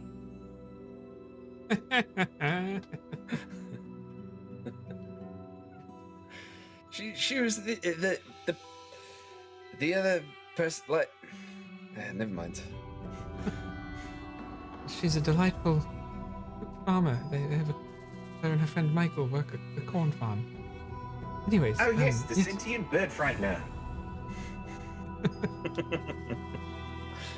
So it is with that Steam method it just tries to fly away if you guys let him. He does. I imagine that he's just like clocking out and like putting his hat on. It's like, all right, rough day in the office today. I'm gonna go home. Yeah. I would look to Roz and say, should we let it go? I think that's fine. He was largely controlled by the twisted evil. Whatever you say. And so with that, the Steam method is gone. Our adventurers and the wizard named Roz and Guy the yellow slick toad ride off into the twilight, I guess, because it is nighttime. It seems like there's sun because why not? And eventually Dolan and Wakema are transported back home through use of Dream of the Blue Veil, which is a cool little spell they have that lets, it's a powerful spell that lets people do things like go to other planes of existence that wizards did. And that's it for our one-shot adventure. That was awesome. Which was delightful to be a part of and to play with you fellas. It was delightful to play with you fellas. It was a lot of fun. And you guys got to play for the first time as players together. Yeah, that was fun. Really cool. Yeah, We had a pretty good team. you did good work. Yeah. No, not bad for just two of us, you know. I thought it was funny. I gotta say that the arcane, while I didn't necessarily get to do a whole lot of different things with the arcane monk, I got to do a lot of the bread and butter stuff, and it felt pretty good. You know, it was a fun subclass to play. So anyone who is interested in that, I don't know if you have the link ready, Mr. Jacob Tabletop, but I mean I could send the one you sent me, but I don't know if that's something I was supposed to send. Yeah, if you can, absolutely the do it. on link. Yeah, there's I'll put it, if you're watching this on YouTube, we'll put it in the description as well. But there's the DM's Guild. You can get it. You can get it for free. I'm glad you had fun watching, because it was definitely fun. Definitely fun playing it. See, this is definitely a character I'm going to keep in my back pocket. Mhm. Like I have a couple that's like, you know, sometimes you do a one-shot character and then that's it. It's like, oh, that was fun. Leave that one alone. Sure. And then sometimes you get one and you're like, yeah. This is a good one. This one I'm going to use later for like random stuff with friends. Be Mhm. great. I'd definitely like to. I mean, I loved your character. You guys are both great. I would definitely like to play this one again. This is Dolan was great. And this is the DM's Guild product for Lydian if you're interested. And of course, Josh and Evan did the review video as well, which was a lot of fun. Blueberry Jones. Don't call this Blueberry Jones. I'm laughing at that. Oh my god. You can send it right here, little monkey. There was you had some top tier edits in that video. Yeah. You guys, anyone who hasn't seen it, definitely check it out. It was a lot of fun. And it's a good subclass. And your feedback does the monk helped justice. shape it. It helped shape it very well too. But yeah, for as far as this video goes and this stream, I think that's gonna do it. So thank you so much for watching. As always, you know, like, share, subscribe, all that stuff. Let us know if you think that was fun or if you know, whatever in the comment section. And If you didn't think it was fun, please comment. Dunk on this, Blueberry Jones. Dunk on this, Yeah. Blueberry Jones, and annotate and punctuate that however you'd like. Yeah. Because On this Blueberry Jones. dunk on this Blueberry Dunk Jones. on this Blueberry Jones. Dunk on this On this Blueberry Jones. Blueberry Jones. Dunk on this Blueberry Jones. Blueberry. Amazing. So with that, you guys got anything else you want to say? If you want to see us do more one shots like this, just let us know. Maybe I'll do one. Maybe Jake will do another one. Maybe we could get Evan to do one. That'd be freaking cool. I would love Yeah. to run one. Absolutely. Maybe Izzy.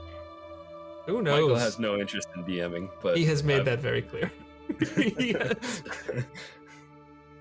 But on that note, like Josh always says, when we exit our ancient relics and Hopi religions, be kind to each other. It is so worth it, and it is the small things you can do like that in life that can make the world a better place.